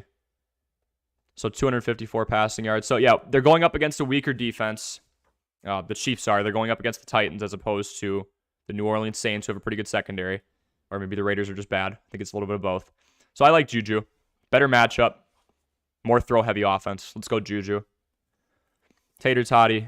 Fields or Lawrence. Both trending upwards. Both have plenty of opportunity against a pretty optimal matchup. Fields against the Dolphins. And, Lawrence against the Raiders. Arguably one of the worst pass defenses in the league. With Lawrence has more weapons, and he's going to do more through the air. If Fields goes free for a rushing touchdown, look, Tater Toddy, I don't think you can go, I don't think you can go wrong with either. I would lean Lawrence because of the opportunity in the passing game. Let's switch over. Las Vegas right here. Miami right here. So virtually the same. Lawrence throws it more. Hasn't had a multi-touchdown game in a while, so Fields is a little hotter. He's going to get it going on the ground. And he does have Claypool, but they've got a mesh. I think you could go with either. I might lean Lawrence slightly. Slightly. But Fields could pop off too. Those are both great matchups. I expect both those guys to get north of 18 points. Should I drop Allen? Josh Allen. No, Keenan. I wouldn't drop him, because there's still value in what he's done in the past. Package him in a trade and go for a better wide receiver. To GOAT, Andrews, Bateman, Robinson, Gus are out. Still Juju over Duvernay? I would still say so because Duvernay just hasn't been getting a whole lot of opportunity and he's still going up against a pretty good... Here's why I say that, to GOAT. What happened when the Ravens went up against a decent secondary in the Browns? They threw the ball like 20% of the time. Let's look at that. 1 second.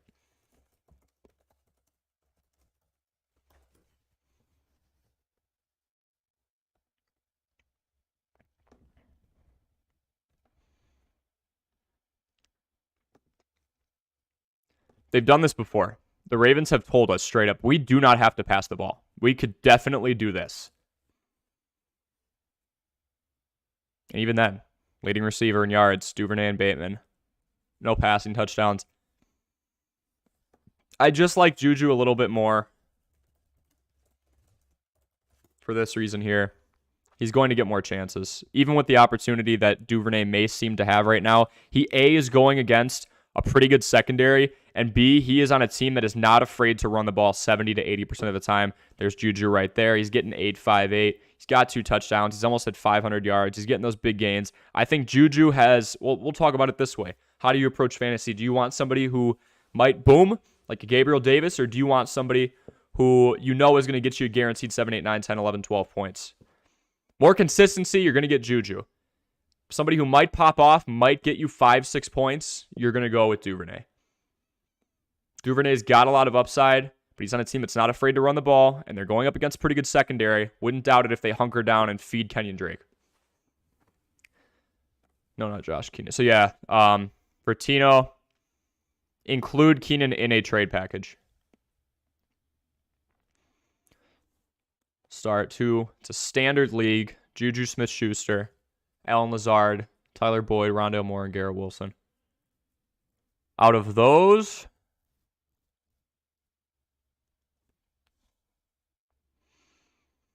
kind of want to see the Panthers secondary not be able to handle Tyler Boyd too well. Tyler Boyd obviously getting more opportunity. It's just him, T. Higgins, and Hayden Hurst really getting the majority of those targets. Allen Lazard is a for sure start. I should have started with that. He's going up against a Lions pass defense and about Lions defense in general that is just horrible. So let's do that. Let's go Lazard out of those. Yeah, Detroit allowing 266 yards through the air, just to confirm that.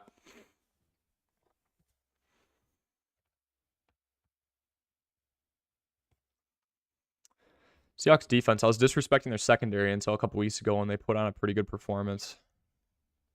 Garrett Wilson, it's still not a pass-heavy team. They're trying to pass more, but if we're being entirely honest with ourselves, Zach Wilson's not a very good quarterback. He's got swagger. He's got the thing going for him, but I'm going to go Lazard.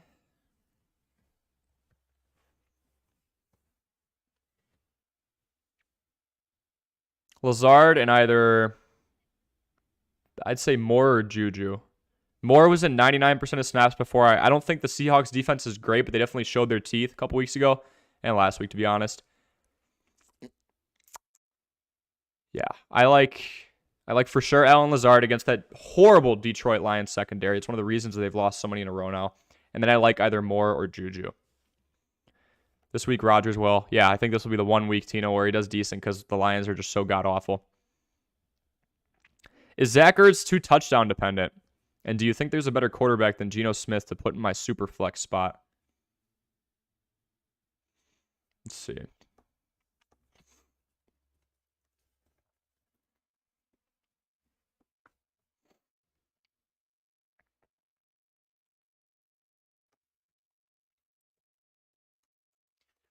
So with Ertz, he might end up being a little more touchdown dependent because you've got Hopkins back, because you've got Moore doing well. You know, he was getting a lot of targets heading into just a couple weeks ago, but obviously Hopkins is going to take a lot of those away. 10, 11, 6, 10, 10. Now it's 4 and 5.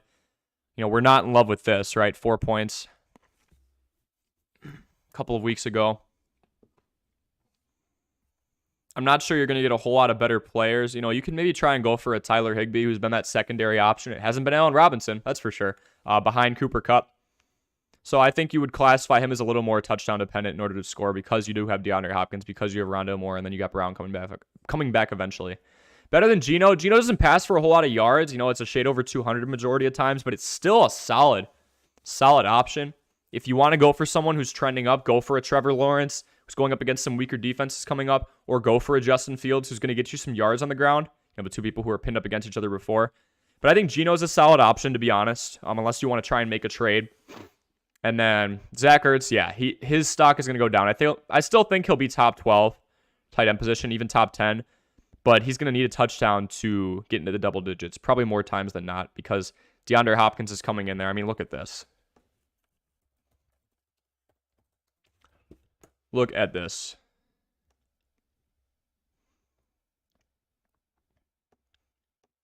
Like, immediately. Yes, Ertz is up there. Hopkins, 14, 13. Ertz, 4, then 5. I would even say Ertz should be getting more consistent usage than Moore over the course of the last 2 weeks. That has proven to not be true. 10 for Moore. Then, you know, 10 for Moore in the last 2 and 9 for Ertz.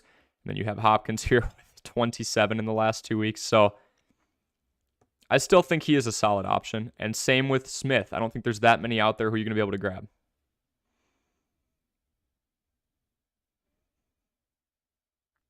For Tater Toddy, I see you're asking again. I'll just jump down. I am going Lawrence. I think Lawrence has a higher floor. Fields could do a lot. You know, this Dolphins defense is not good. Fields is growing a lot. Claypool down the field as well. But Lawrence is going up against a Raiders defense that's really bad. So I'm going Lawrence. Jumping back up here. Aaron Carter just died. It's the rapper, I believe, right?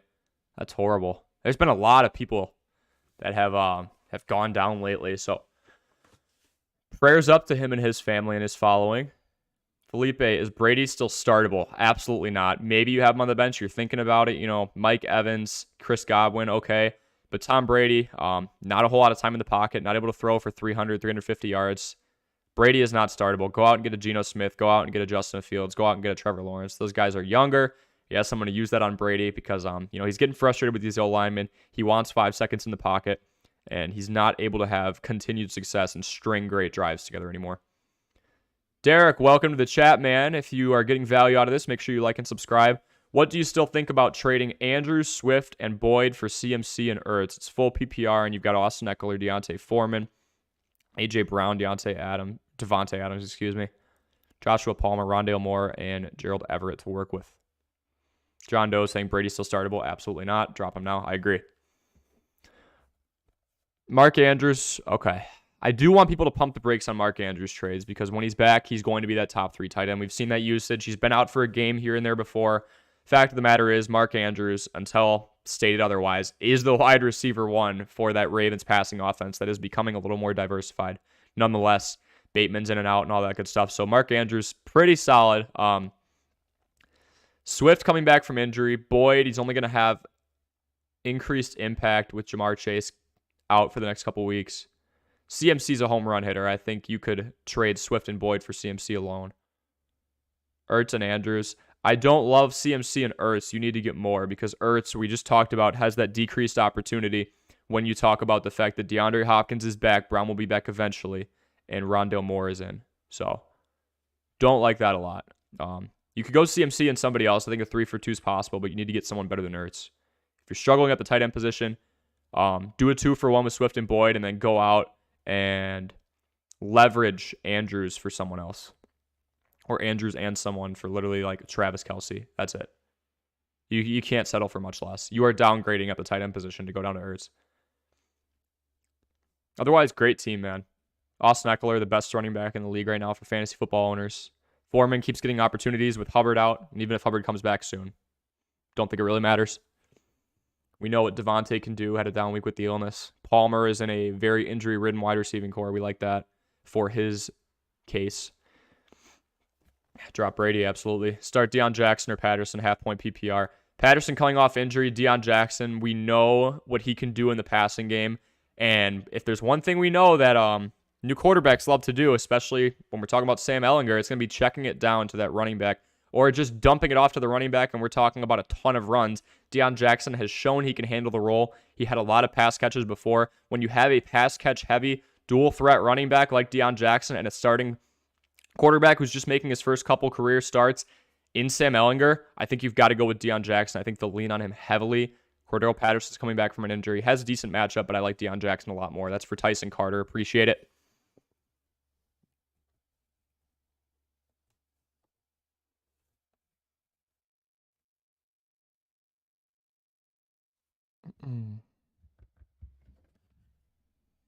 Go on to this next one here. Do a few more minutes and then we'll get out of here, guys. But if you have any questions after the stream, I'll answer those as well.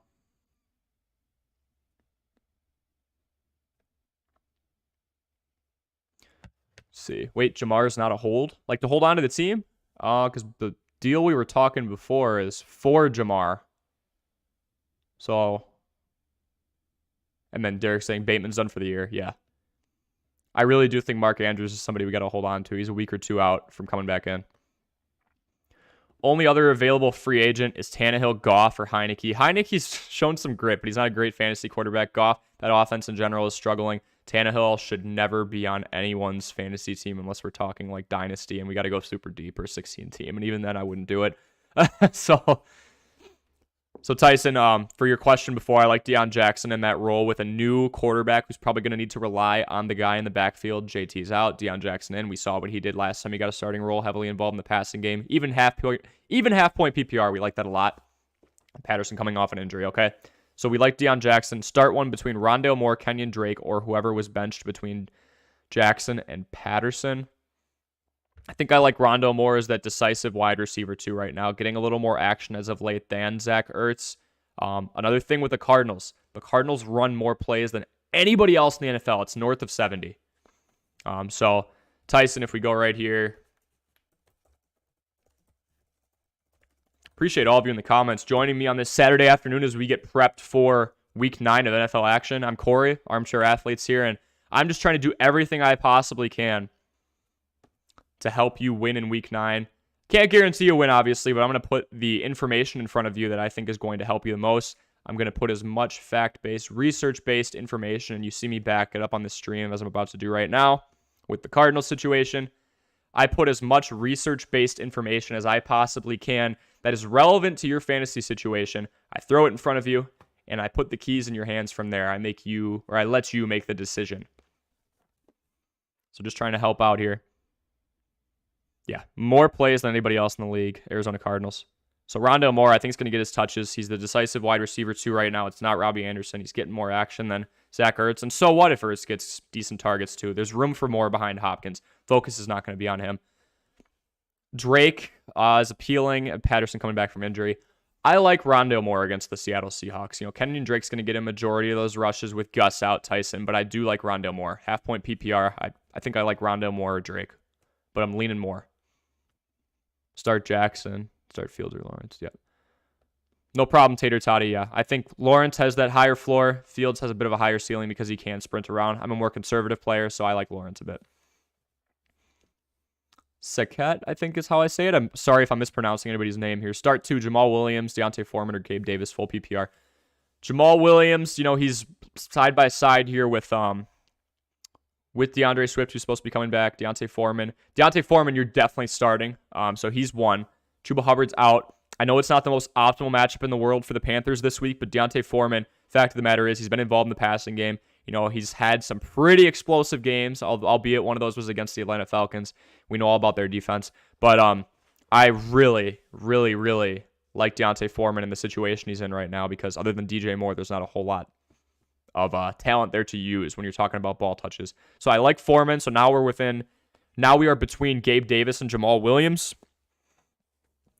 It's a tough one because Davis needs that big play. If he doesn't get the big play, he's not going to have a great day fantasy-wise. Going up against the Jets, I think the focus with Sauce Gardner is probably going to be on Stephon Diggs. It'll be interesting to see if the Jets play zone or if they man him up and if they really trust their guys, including Sauce Gardner, to take on somebody. And then obviously with Jamal Williams going up against the Packers. Let's think on this one.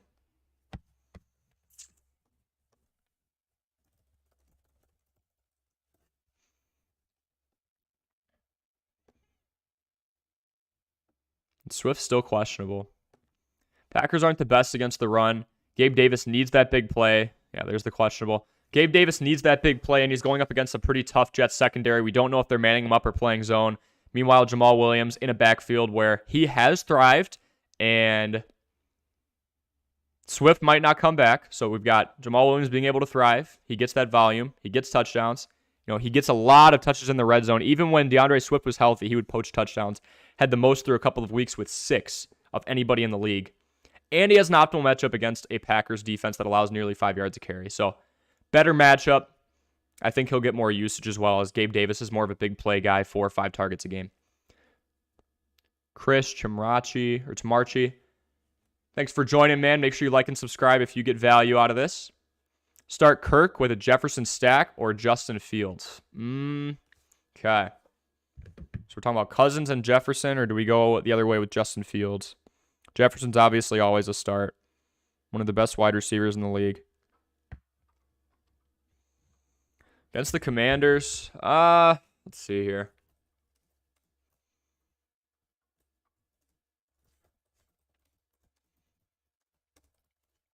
Fields has a great matchup. I'm not going to lie to you. That Miami defense gives up a lot through the air. So this is based on full point PPR, Chris. So let me know if this does not apply to you. This is what we're looking at, though. So we know that Fields goes up against the Dolphins, but... Excuse me, actually. We'll do...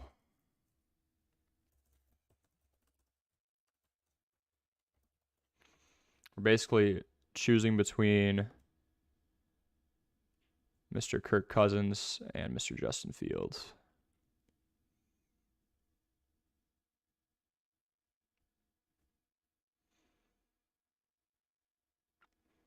Washington is oddly bad as they are. They are 4-4, last in their division. It's no longer the NFC least over there anymore with the Cowboys, Eagles, and Giants.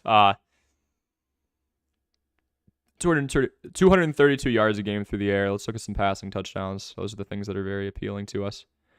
1.8 a game. That's one of the higher ones in the league. Talking bottom 10. Yeah, Jefferson's stack with Kirk is pretty appealing, but they've got Dalvin back there too. They could try and run it a lot against Washington. Fields overall is going to have a better day passing than he probably has in a while because he's got Chase Claypool added to that wide receiving core. Claypool's helping Fields' situation out, not vice versa, because the Bears are still run heavy. And then you've got those design runs that we've seen Fields do. He's got over 60 rushing yards over the course of the last couple games per game. I think Fields has a better matchup, and he's got an addition in his wide receiving core that might be able to have him complete a heave or two downfield. I'm going to go Justin Fields over Kirk Cousins here, actually, because the Commanders' defense is not that bad against fantasy wide receivers. Or they don't give up that many fantasy points to wide receivers relative to what Miami's doing, as we reference right here. There's the Commanders. Dolphins, we're talking about 3 points a game. But then when you have a quarterback who can draw people out of coverage, whenever you have a rushing quarterback, a mobile quarterback, a dual threat quarterback who can draw somebody out of coverage, they make that defense, in my opinion, a lot worse if they know when to let the ball go. Fields seems to be figuring that out. We'll see how much rapport he gets with Claypool. So I actually do like Fields over Kirk right here. Mainly because of the fact that if he goes out, gets 60 more rushing yards and a touchdown, which he's been able to do more routinely than not, I think that he steals you an extra 12, 13 points. Bateman done for the year. Yep. No problem, Tater Toddy.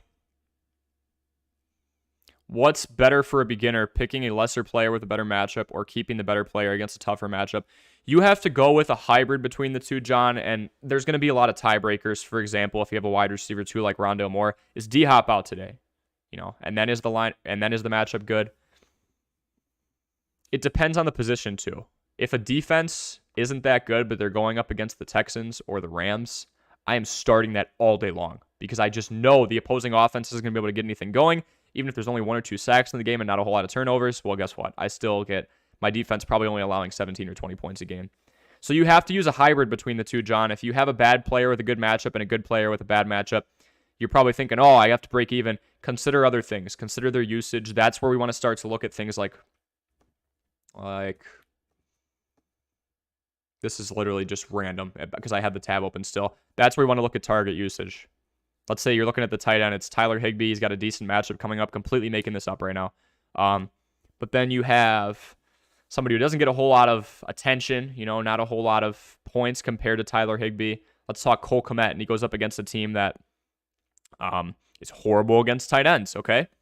Well, if we're trying to break even there, Tyler Higbee gets 56, and we're halfway through the season getting about 5-6 per game targets. Cole Kmet doesn't get that. He just doesn't. So you want to use a hybrid of the two, John. Who has the better matchup? Who's been better this year? And then to break that tie, let's break into extra details. Let's do what I was talking about before. Let's talk about how this person is with availability, opportunity, and productivity. Are they available? Are they getting touches? And when they get those touches, how are they doing? Then, if we're still tied, we start to look at health around them. Is the guy in front of them or behind them or in the same category as them if we're talking about a wide receiving core? Are they hurt? What has their target share been over the course of the last couple of weeks? Are they being used more? What is their snap count? How much are they on the field? Good or not? If a guy's on the field 50% of the time and he's played 3 games and he has a 95-yard touchdown in there, that's going to skew the data. We got to know how much these guys are playing. So, John, if you're in a stalemate matchup like that, First, come to me, ask like, what are the different strategies that we can use? We want to look at snap count. We want to look at target usage. We want to look at depth chart. We want to analyze these 3 things, folks. If you're just tuning in, make sure you like and subscribe. Handing out what I believe to be some pretty valuable information heading into week 9. We want to look at somebody's availability. How much are they playing? We want to look at somebody's opportunity. How many targets are they getting? How many times are they getting to touch that ball? And then we want to look at the last thing, their productivity. I don't care if somebody's getting 5 yards a carry if they get the ball twice a game. That's 1 point. I care if somebody is getting 4.5 yards a carry and they get 20 touches. Now we're talking double digits possibly if they're involved in the passing game too, using a running back example. So John, we got to use more than that. We got to do, yes, are they a lesser player with a better matchup or a better player with a tougher matchup? I mean, you're going to look at that thing in NFL or ESPN Fantasy Football where it says they are going up against the 21st best defense against this position. We got to look deeper than that. Let's look at snap counts. Who's on the field? Let's look at target percentage. Let's look at touches. That's what we want to look at. So, John, a little bit of both. Look at both of those, but then for a beginner in general, yeah, I know it's a lot to throw at you. It's going to be pretty much a stalemate tie. We want to see who's playing more, and then we want to see who's been getting the ball more beyond that. Hope that helped.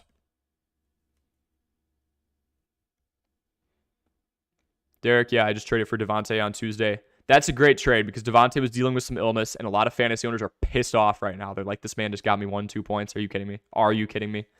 That's what happens. So good job trading for Devontae. Hope it was a good value situation for yourself. Don't forget to like the vid. Depends on the player at John Doe.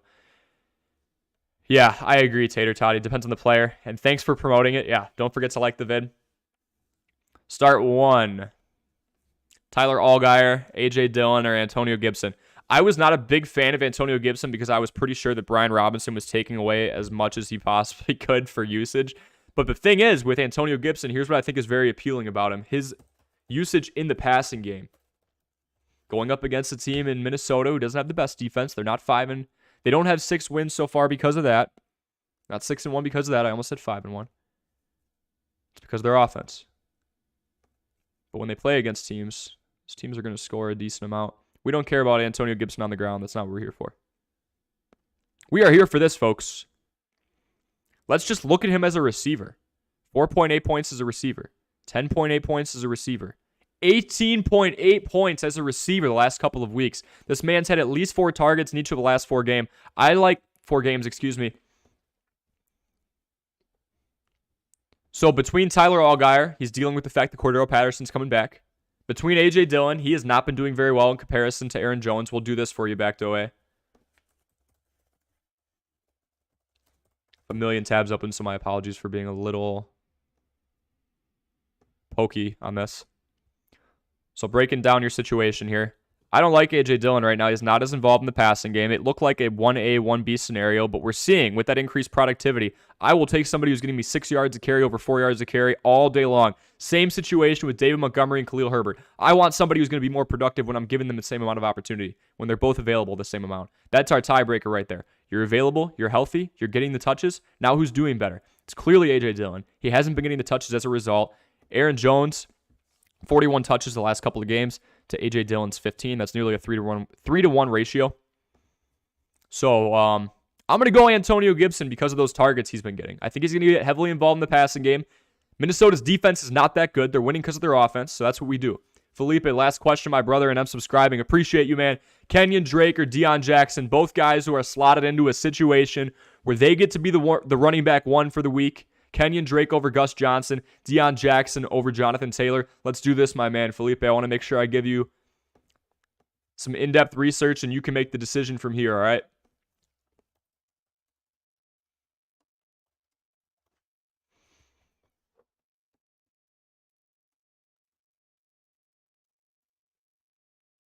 Let's see here.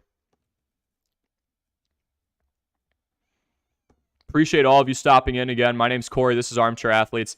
Started this stream out about, an hour and a half ago where I gave you guys 6 options that I think need to hit the road. You either sell them off for value in a trade or you drop them. And if you're in a more shallow league, like a standard PPR, 6, 8, 10, 12 team, that's where you want to drop a guy like Cam Akers. If you're in Dynasty, I said, hey, this is a guy who's not going to have a whole lot of value to you. Maybe you can sell off the upside when they have a decent day and try and get him via trade. But either way, beginning of this video, I gave off 6 options or 6 players that I believe should be off of your fantasy roster, not just not starting, but not on your bench as well. Get rid of them and replace them with somebody else like a Devin Duvernay, who is only owned in a third of leagues right now. So very high on Devin Duvernay, depending on the matchup.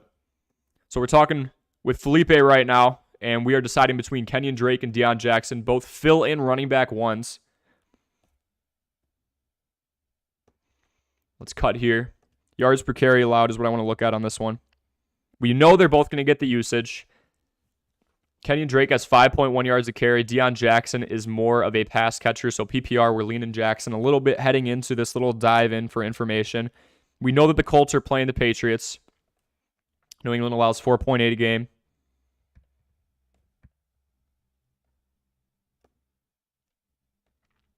And then we know that the Ravens are going up against the Saints. 4.5 a game. I think I like Deion Jackson just a little bit more because we know when he's the running back one, he's going to get more of those touches through the air. So we had him get... So if we're talking PPR right now, I really like Deion Jackson.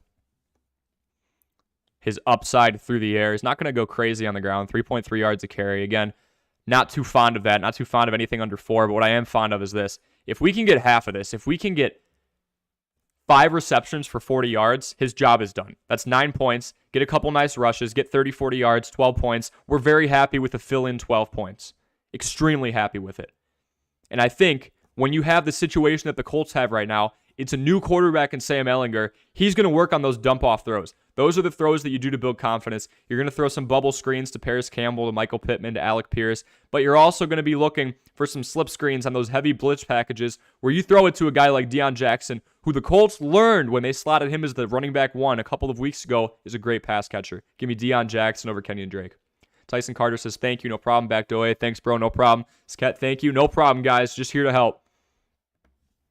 Yeah, PPR. This is for Chris. Going back up. Oh, yeah. Yeah, I do like Justin Fields. I think he's got more upside than Kirk this week because he's going up against a weaker defense in Miami. And 60 rushing yards a game is a free 6 points for you. I think against Miami, he'll be able to draw somebody out of coverage, fool him with the pass game. He's got another weapon in Chase Claypool, and he'll be able to fool a lot of people. And have a nice day overall for his team and for your fantasy team. Just traded Gibson for Olave. Good stuff, Blurpy. Gibson, I just said, he's a great pass catcher, but Chris Olave has so much upside. He had one down week, and what you did is you took a wide receiver who had a down week, his value goes down, and you said, give me that. Now, obviously, it's been very optimal for him. Michael Thomas is out. Chris Olave is the decisive number 1 in New Orleans right now. Great trade. Amazing trade.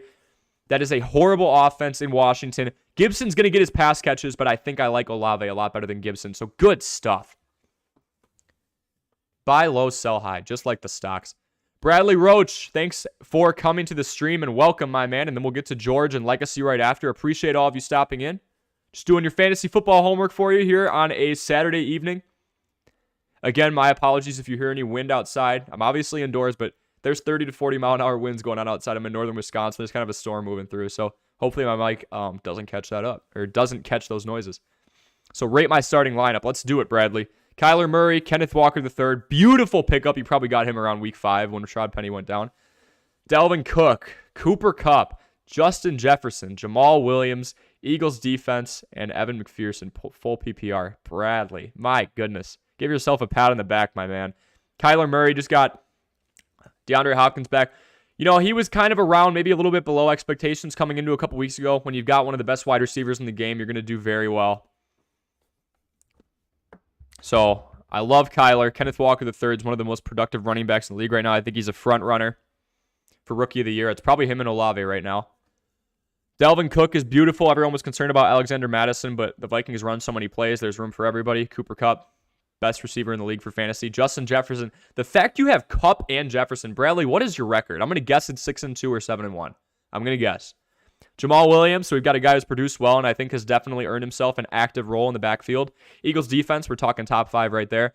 Evan McPherson, a kicker with some swag, high-scoring offense. I like it. I like it a lot, Bradley. Let's give it an A. Let's give it an A or an A-. I think we could upgrade a little bit on Jamal Williams in the starting lineup. But obviously he's been in there because DeAndre Swift has not, and DeAndre Swift is healthy. So I'm going to give that starting lineup an A-. I like it a lot. George Warburg, thanks for joining the stream, George. Hi there. Lots of names. Apologize in advance. Do not be sorry. I've seen some 5 or 6 player trades on both sides, George. I'm here to help you. No need to apologize. I appreciate it, though. Need to pick 2 between Deion Jackson, Cordero Patterson, DeAndre Swift, Kenyon Drake, Eno Benjamin, because Connor's probably going to be out. Okay. So we've got a lot of fill-ins, right? We've got Deion Jackson filling in for JT. We've got Cordero Patterson coming back, so technically filling in for Allgaier. Got Swift possibly coming back and sharing that backfield. Swift is questionable right now, so let's remember that. Kenyon Drake for sure starting, Eno. So George, something I'm talking about with a lot of people with fantasy is we want to look at 3 things. Availability, opportunity, and of course, productivity. Availability, are they hurt? Are they going to do well? So if we look at these 5 options right now, Swift is questionable, so he's the only one with a disadvantage there, okay? Opportunity. Deion Jackson, I'm huge on because Sam Ehlinger, new quarterback, first couple starts of his career, probably going to dump it off to a guy who had 10 receptions and 79 yards and a touchdown last time he filled in for JT. Cordero Patterson coming in. Allgaier and Huntley have been decent. DeAndre Swift going up against the Packers. I think he's going to share that backfield with Williams, even if he is healthy. Kenyon Drake filling in. Eno Benjamin. Okay. I like Deion Jackson right off the bat because of what I said with Sam Ehlinger. I think it makes a lot of sense, man. A guy who had 10 receptions last time, and he's with a quarterback who's new, who's going to want to throw those high percentage throws, who's going to want to build some confidence when we look at the context of this team. And he knows he's got a pass catcher out of the backfield in Deion Jackson. I like him a lot. So we're choosing between Patterson, Swift, Drake, and Eno. Okay? Drake questionable. Or no, I'm sorry. Swift questionable. Excuse me. I also have, are you watching the Georgia and UT game? I am. Georgia's killing them right now. I really do like Tennessee. My friend's a volunteer. He doesn't play on the team, but he's a junior. He goes there. He's in the marching band, and he had a ball when they beat Alabama, but I am watching the game a little bit. I'm just watching the box score right here since I'm streaming, but. So yeah, let's go Deion Jackson, George, and then let's look at the defenses these guys are playing. That's what we want to do. We want to look at productivity because we know except for DeAndre Swift, we know they're going to be available. And we know they're going to get that opportunity with guys like Eno, Drake, and then of course Deion filling in. Patterson's that one guy. He's the all-purpose guy. Okay, so let's run through it. Cordero Patterson. He's going up against the Chargers. I like this a lot. He's playing a team that allows the most rushing yards in the league per carry, 6 yards a carry, and you've got a guy like Cordero Patterson who has a combination of speed and power that we don't see very often. DeAndre Swift going up against the Packers. Green Bay, 4.9 yards a carry, bottom 10 in the league. Just looking for any red flags. I'm not going to split hairs over 0.8 of a yard. I'm going to look at other things. Kenyon Drake going up against the Saints. 4.5, kind of working our way up here. And Eno going up against the Seahawks, 4.7. I mean, you do have a blaring thing that's sticking out, and that is the Los Angeles Chargers do allow more yards per carry in general. I'm going to take Swift out because I think Jamal Williams has earned himself an active role in this backfield until Swift is entirely okay. Even if he plays, he's got a Q next to his name on a Saturday afternoon. Means he's probably not going to get as many reps as he usually would. So Jackson in, Swift out. We're between Patterson, Drake, and Eno. Eno going up against a decent defense in the Seahawks. They don't use a whole lot of other people. We haven't seen Eno really have a breakout game. He's had some decent ones if we look at him here.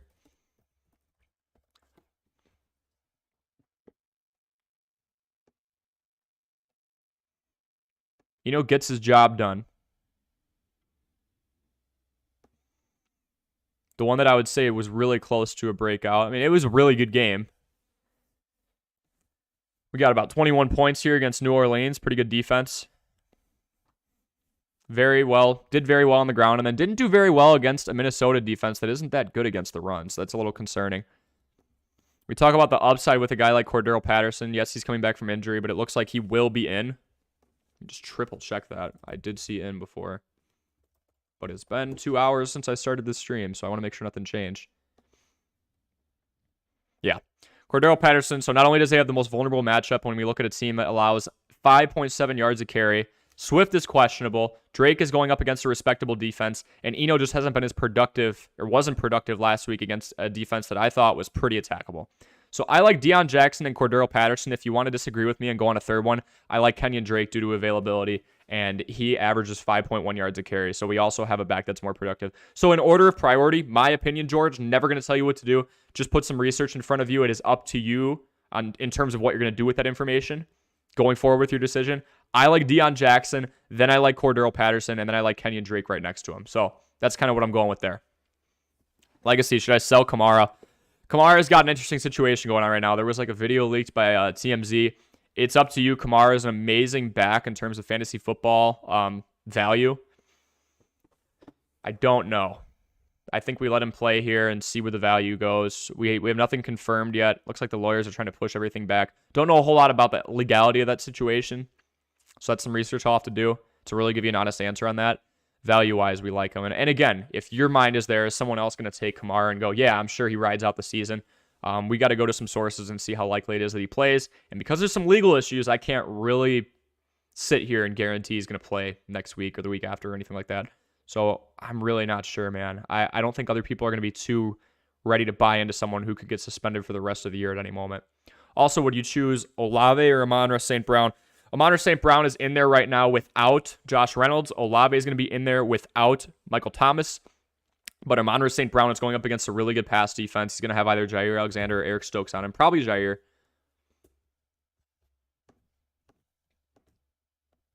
If we look here.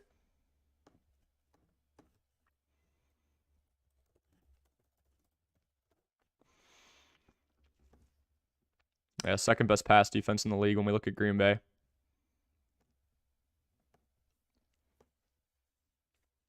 175 yards a game through the air. Not going to be a whole lot of room to operate. I think Green Bay wins this one pretty easily. Detroit can't defend anything. So big days for Lazard and Dobbs and probably Aaron Jones in the passing game as well, Robert Tonyan. So long story short, I like Olave in his situation right now because Amon-Ra has such a tough matchup. And the Ravens really don't have that good of a pass defense at all. If we go down, I mean, this is just going over yards, not yards to wide receivers. Baltimore all the way down here, giving up nearly 100 more yards per game at 267 than Green Bay at 175. So I'm going to go with Olave. They're both in about the same situation, but Olave has been healthier, and Olave is going up against weaker defense, so I like the matchup better. I traded Mixon and Kyler Murray for Josh Jacobs and Lamar. I like Jacobs over Lamar. Sorry. I'm fried right now. Not like that, but my brain is just going right now for some reason. Josh Jacobs, I like him over Joe Mixon because the offensive line's a little bit better, and he is more productive in the pass-catching game for the most part, and he's honestly having a career year. And then I like Lamar and Kyler kind of synonymously. So, yeah, I think you got it. I think Jacobs gives you a big edge there, Legacy. Missed that question about the Georgia-UT game. Let's check on it again. Yeah, 26-7 going into the fourth. Looks like Georgia's got it locked up. More established program. Give Tennessee some time, but I think they were a little high up at 1. Let's see. Opponent has DeAndre Swift, who's questionable. Does this mean Williams will see more of the ball? Brian, regardless, I think it does. So if Swift is out, absolutely. If Swift is in, we have to look at the context of this thing. Swift is questionable on a Saturday afternoon. They still don't know if they should play him. So even if he does get played, we're probably looking at a limited snap count for DeAndre Swift. They don't want to rush a guy back in who was averaging like 7 or 8 yards a carry early on in the season. So I think Williams sees more of the ball regardless against a Green Bay defense that doesn't depend too heavily, or against a Green Bay defense that doesn't defend against the run too well. 3 days ago, I traded, this is Peter Jimenez. Thanks for joining, Peter. 3 days ago, I traded Montgomery for Cordero Patterson, non-PPR. Thoughts? Patterson gets a lot on the ground, and I think Dave Montgomery is slowly losing more and more snaps to Khalil Herbert to run heavy offense in Chicago. So I don't think he's completely done. They run the ball 60% of the time, highest in the league. But I do think with Patterson coming back healthy, you've got to make decisions that are going to help you in the next couple of weeks, and Patterson should do that. He's an all-purpose guy. It's a run-heavy team over there in Atlanta as well. They run the ball more than anybody except for Chicago, and he's the more decisive one than Mr. David Montgomery, in my opinion. So I like it. I think you won that. Bradley, I am only 4-4. Whoa, okay. I actually just dumped my bench for Jefferson. Top guy traded him to me for depth. By the way, in my bench, I have the top guy traded him for depth. Interesting. He must have a lot of really good players then. Well, obviously. He must have some other home run hitters, because usually if you're the bottom guy and you've got like a Cooper Kupp or a Justin Jefferson, you want to get a few mid to low wide receiver ones and then build up from there, in my opinion. Top guy traded him to me for depth. By the way, in my bench, I have Deion Jackson, Devin Duvernay. Should I start one over Jamal Williams? Deion Jackson, I would start over Williams, because Swift, although he's not going to have all the snaps he would usually have, Swift could come back and take some carries away. Hines, gone, out of Indy. JT, hurt. I think it's all, and I mean all, Deion Jackson, especially with Sam Ehlinger making his first couple starts. He should rely on a lot of dump-offs to that running back. So I like Deion Jackson over Jamal Williams because of just the usage situation. We don't know if DeAndre Swift is back. And then I also just like it for the fact that Sam Ehlinger is probably going to lean on a running back a lot. He did it the first time. He's going to lean on two things. His wide receiver one, so Michael Pittman, and a running back. And when you have a pass-catching running back, that's got to be a new quarterback's best friend. Short, high-percentage completions that are going to build confidence. So I like Deion Jackson over Williams. Good stuff on moving for Jefferson, 4-4. We got to act with some urgency, right? We want to win 3 of our next 4 games. We want to get into the playoffs. We want to get to a spot where we can say we're 7-5 and we're about to clinch. So good stuff, Bradley. Anime, thanks for joining.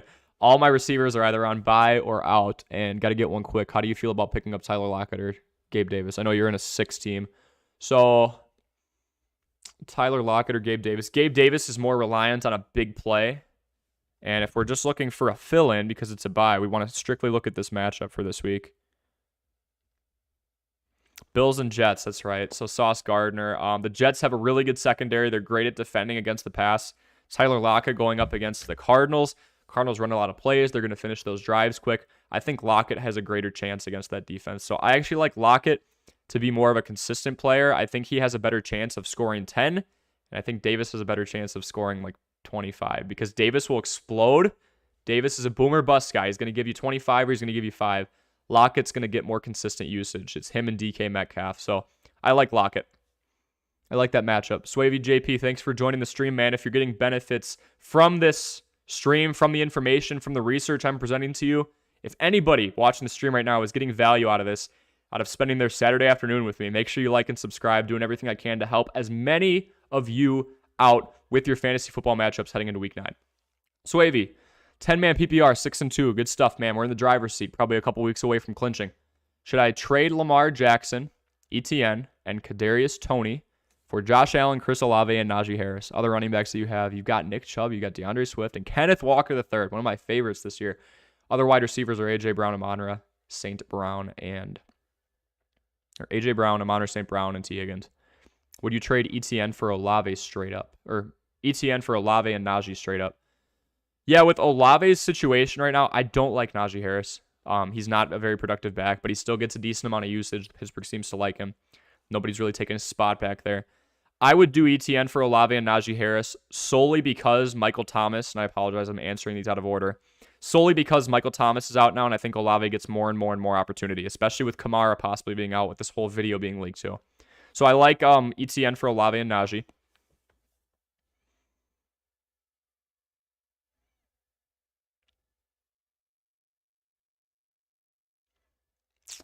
Lamar, ETN, and Toney for Allen, Olave, and Najee. So pretty much we just added Toney and Lamar for Allen. Yeah, I like Josh Allen. He's not running the ball as much as Lamar Jackson, but he's up there in rushing touchdowns for quarterbacks. He puts that shoulder down when they're inside the 10, and he's able to either make guys miss or plow them over, some of those guys being linebackers. So I would make that trade, Swavey. Top one or bottom one is fine. Olave has so much upside. Harris is going to get volume, and ETN does get you a lot, but you have to also understand that the Jaguars are in a situation where because they've been losing so many games, they're not going to run the ball as much. So unless ETN gets involved in the passing game, a passing game that involves Christian Kirk, Zay Jones, Marvin Jones Jr., Evan Ingram, who I love at the tight end position, by the way. Pick him up if you're having trouble at the tight end position. I don't think that ETN gets as much usage down the road if Jacksonville tries to go on a run and win some games in a very winnable AFC South. So I like the top and bottom one, Swavey. Don't really have a preference. George, I was leaning Deion and Drake as Cordero Patterson and Swift don't appear 100%. So, George, I've got Cordero Patterson playing. That's what I'm looking at for last-minute updates here. He doesn't have anything there. No letters or anything. I completely understand Deion and Drake, though. Was going to wait a week on them. Oh, well, yeah. If Cordero Patterson's for sure playing, maybe he gets a snap count limit. I understand that. It came down to Eno versus Drake. I will go with Drake. Thanks again, man. I'll be back, and I'll subscribe. I appreciate you, George. Thanks for stopping in, man. I really like the Deion play with the pass usage next to a quarterback who doesn't have a whole lot of experience. Is going to try to build that confidence with a running back who had 10 catches the last time he filled in for JT. So, love Deion. Can't blame you for Drake. Anytime there's a guy who is filling in at the running back one spot with 5.1 yards per carry, talking about Kenyon Drake here, I like it a lot. So, thanks for joining in, George. Swavey, thoughts on Kadarius Toney rest of season? I am high on Kadarius Toney. We have a guy who is amazing in the open field, and he wasn't really a wide receiver in a pass-heavy offense. The two New York teams, more so the Giants now, are run-reliant. It's all Saquon Barkley, running it to him, passing it to him out wide, getting him in the flat, doing everything you can. So I think Kadarius Toney has a better place in a pass-heavy offense in Kansas City. So I like Kadarius Toney a lot. Pick him up and put him on your bench. He's probably better than the worst player on your bench. So no problem at all with you having him. If he doesn't do well in the next couple weeks, or if he has one good week and 3 bad weeks, sell him for value. Anime, thanks, man. You're the best. No problem. Subbed by Swavey. Appreciate you, man. Blake Little, welcome to the stream, man. If you're getting value out of this stream, if you like the research I'm conducting and the help I'm giving to all of you guys in fantasy football on this Saturday afternoon ahead of the beginning of week 9, make sure you like and subscribe. Blake, should I trade Fournette for Stevenson or Stevenson for Taylor? If you're going to trade one of those, Fournette has been less consistent because the Bucs have to throw the ball a ton. They've been losing. Tom Brady does not like to lose, and when he's losing a lot, he's going to go pass heavy. That's the thing that you do. When you are down multiple possessions, you go pass heavy to try and throw yourself back into the game. Why? If it's incomplete, the clock stops. If it's complete, you can get out of bounds, and it's for a bigger play. I would go Fournette for Taylor. For Taylor, though, I really don't like Jonathan Taylor. I'm being honest with you here. He's a mid-running back, too. Fournette's not as good as Stevenson. Stevenson's getting more usage than Harris, and Stevenson gets pretty involved in the passing game too. So I like Stevenson a hair over Fournette, although Fournette is involved in the passing game. I wouldn't trade either of those for Taylor, Blake. We're going into week 9 waiting for Jonathan Taylor to turn the corner. That offensive line has not been what they've stood to be the last 5 years. I really don't like either of those for Jonathan Taylor, but that's just me. Just going to put that out there. Gets, welcome to the stream, man. Mooney or Isaiah Likely for the flex. Darnell Mooney is part of a pass offense that, yes, gets to go against Miami, but also has Chase Claypool in there. So with another wide receiver being added to a team that only passes the ball 40% of the time, that's a league low for Chicago. They pass it just 40% of the time. Not sure Mooney has as much upside. Fournette is horrible trade for JT, in my opinion. Yeah, I agree. I think either of those. Blake, you can get a lot more for those guys. So with Darnell Mooney, he's a part of a passing offense that doesn't pass the ball a lot, albeit they're against Miami, and they did get Chase Claypool. So with that, I just don't like Mooney in general. Claypool's going to take some of those targets away, and the pass offense is nothing exciting right now. It's Justin Fields in the open field. It's Khalil Herbert up the middle. 188 yards rushing per game for Chicago. That leads the league. That's their identity. And if they try and pass it a little more, it's going to go to Claypool. Or Likely. Likely is the tight end for the Baltimore Ravens, and it looks like Mark Andrews is doubtful. Looks like he's not going to play. I like Isaiah Likely just for this week, Gets. Mooney's not going to get as much opportunity, and I think Likely will get a ton, especially after the week he had before. John Doe, thanks for all the advice. Seeing the sub count climb every time. What are we going to do when football is all done? Thank you for asking, John, and thank you for supporting me, of course. When football's all done, I'm going to go over some different strategies. I already have a video for those of you who are watching, and if you're a beginner in fantasy football, make sure, 1, you like and subscribe, and 2, look at the video I have on this channel. It's 10 minutes long. It's already archived. Put it out a couple weeks ago. It's called 5 Things You Should Never Do in Fantasy Football. 5 strategies you should sit. John, I'll be giving a lot more evergreen content during that time. I'll be giving advice on what I would do, what I would not do, what I wish I would have done when I started. And then, John, I'm going to start breaking down each team's situation. If somebody gets traded, if we see what happened right before this trade deadline, if we have a big deal like TJ Hawkinson going to the Vikings, I'm going to go over and say this is what I like for this team going into this year. Following the season, I'm going to go over some lessons I learned, some things I wish I would have realized ahead of the season, and some surprises. One thing I already have in the batch, John, is how on earth do we look at Geno Smith going forward? Nobody was talking to him coming into this year. It looked like Drew Lock was going to take the job, and then Geno Smith comes out of training camp with it. So, John, there will still be more content coming out. I'm still going to do these YouTube shorts. I'll do some series on great fantasy performances. Jamal Williams put up 50-plus points. Not Jamal Williams. Jamal Charles had a 50-plus point performance. I'll do something on that. That was like 10 years ago now. Cool stuff like that for my shorts and for my live. I'm going to go over different people we want to look at going into the year. And then honestly, John, starting in June, July, August, I'm going to be drafting again. I'm going to be doing some early mock drafts and talk about different strategies I like to use, different strategies I use on a weekly basis. So, John, when football's done, it's not over. I do general sports updates as well. If you guys look in the YouTube banner, I'm fantasy football and I'm other sports updates as well too. So if you want to see some basketball, if you want to see some baseball, I'll trickle it in. My main focus is fantasy football analysis, but I will go in. I'll talk about surprises from the season like Geno Smith. I'll talk about surprises from the season that didn't go very well, like certain running backs or skill positions that fell apart. And then I'll start planning for next year. So there's going to be a constant influx of fantasy football content after this year is done, after the fantasy season is done, after the NFL season is done. So don't you worry, guys.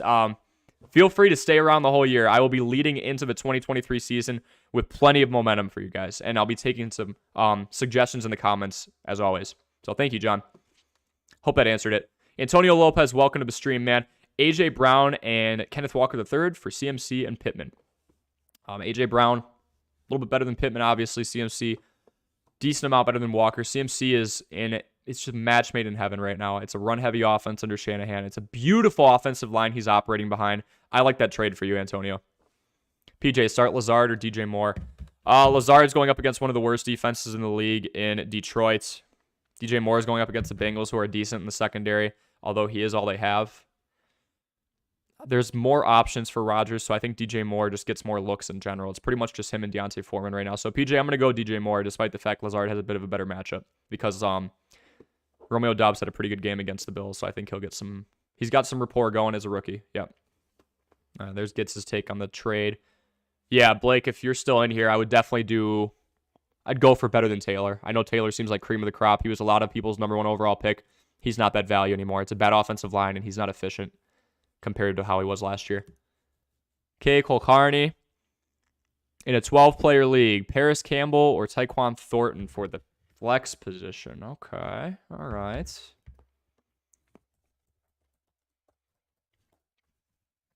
This will be the last question I answer, and I'm going to take off here.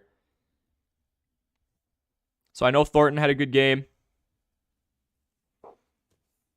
3 weeks ago now, I think. Yeah, against the Browns.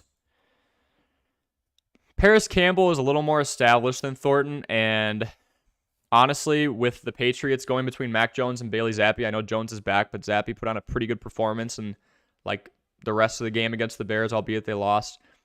Mac Jones seems to make more errant decisions, and he had a really bad training camp. So I like Paris Campbell a little bit more. Yes, it is a rookie quarterback. Well, technically a rookie, right? It's his first time getting real NFL action. So Kolkani, I actually like Paris Campbell just a little bit more for that flex position. I think there's going to be a heavy reliance on Deion Jackson, I will warn you, but Paris Campbell is that decisive number 2. He's that decisive number 2 behind Michael Pittman. If you go over to New England, I would look at Devontae Parker. I would look at Jacoby Myers when they're healthy and all that good stuff, and then Tyquan Thornton somewhere back there, maybe even behind Hunter Henry when you look at the overall attention he's been getting target-wise. So Paris Campbell is higher up, and there's also an answer at quarterback. So Campbell is the wide receiver 2. Thornton's down there. There's also decisiveness at the quarterback position. It's Ellinger. He's young, but it is Ellinger. With the Patriots, we don't know what it is right now. It could be Jones, could be Zappi. So PJ Monroe, thoughts on Deebo Samuel rest of the season? Should I sell or hold? Deebo, the value's going to go down a tiny bit. Yes, he's a little involved in the running game. I think you get just a bit of everything when you have Christian McCaffrey in that Shanahan offense behind that beautiful offensive line. So if you sell him, wait for a really good week and then go. Otherwise, he's not a bad hold. He's still that wide receiver 1, although Ayuk is getting used more. I would package him with like a low-end wide receiver. I would do like him. If you did Deebo and Thielen for like a Justin Jefferson, I would honestly say you come out doing pretty well. Or Deebo and maybe somebody even lower, someone who's trending downwards. Wait for a Darnell Mooney to have a good game because he's not in a good position right now to have plenty of good games. I would sell, but but I don't blame you if you want someone who's going to get you 10, 11, 12 points a game in PPR. I think he'll still do that job for you. So if you're looking for more than 10, 11, 12 a game, sell. If you're content with that, you'll still get it. All right, guys, I'm Corey. This is Armchair Athletes. Just did about 2 hours of fantasy homework for you, and the beginning of this video was solely dedicated to 6 people that you should put on the waivers, or sell high for value in a trade. I hope you enjoyed the content. If you have any questions following this, put those questions in the comments section below. I will be manually monitoring this thing as we get closer and closer to noon on Sunday, so tomorrow. So I'll go in there and I'll answer as many questions as I possibly can. But until then, I hope you all have a great night and enjoy week 9 of fantasy football. This is Corey of Armchair Athletes signing off.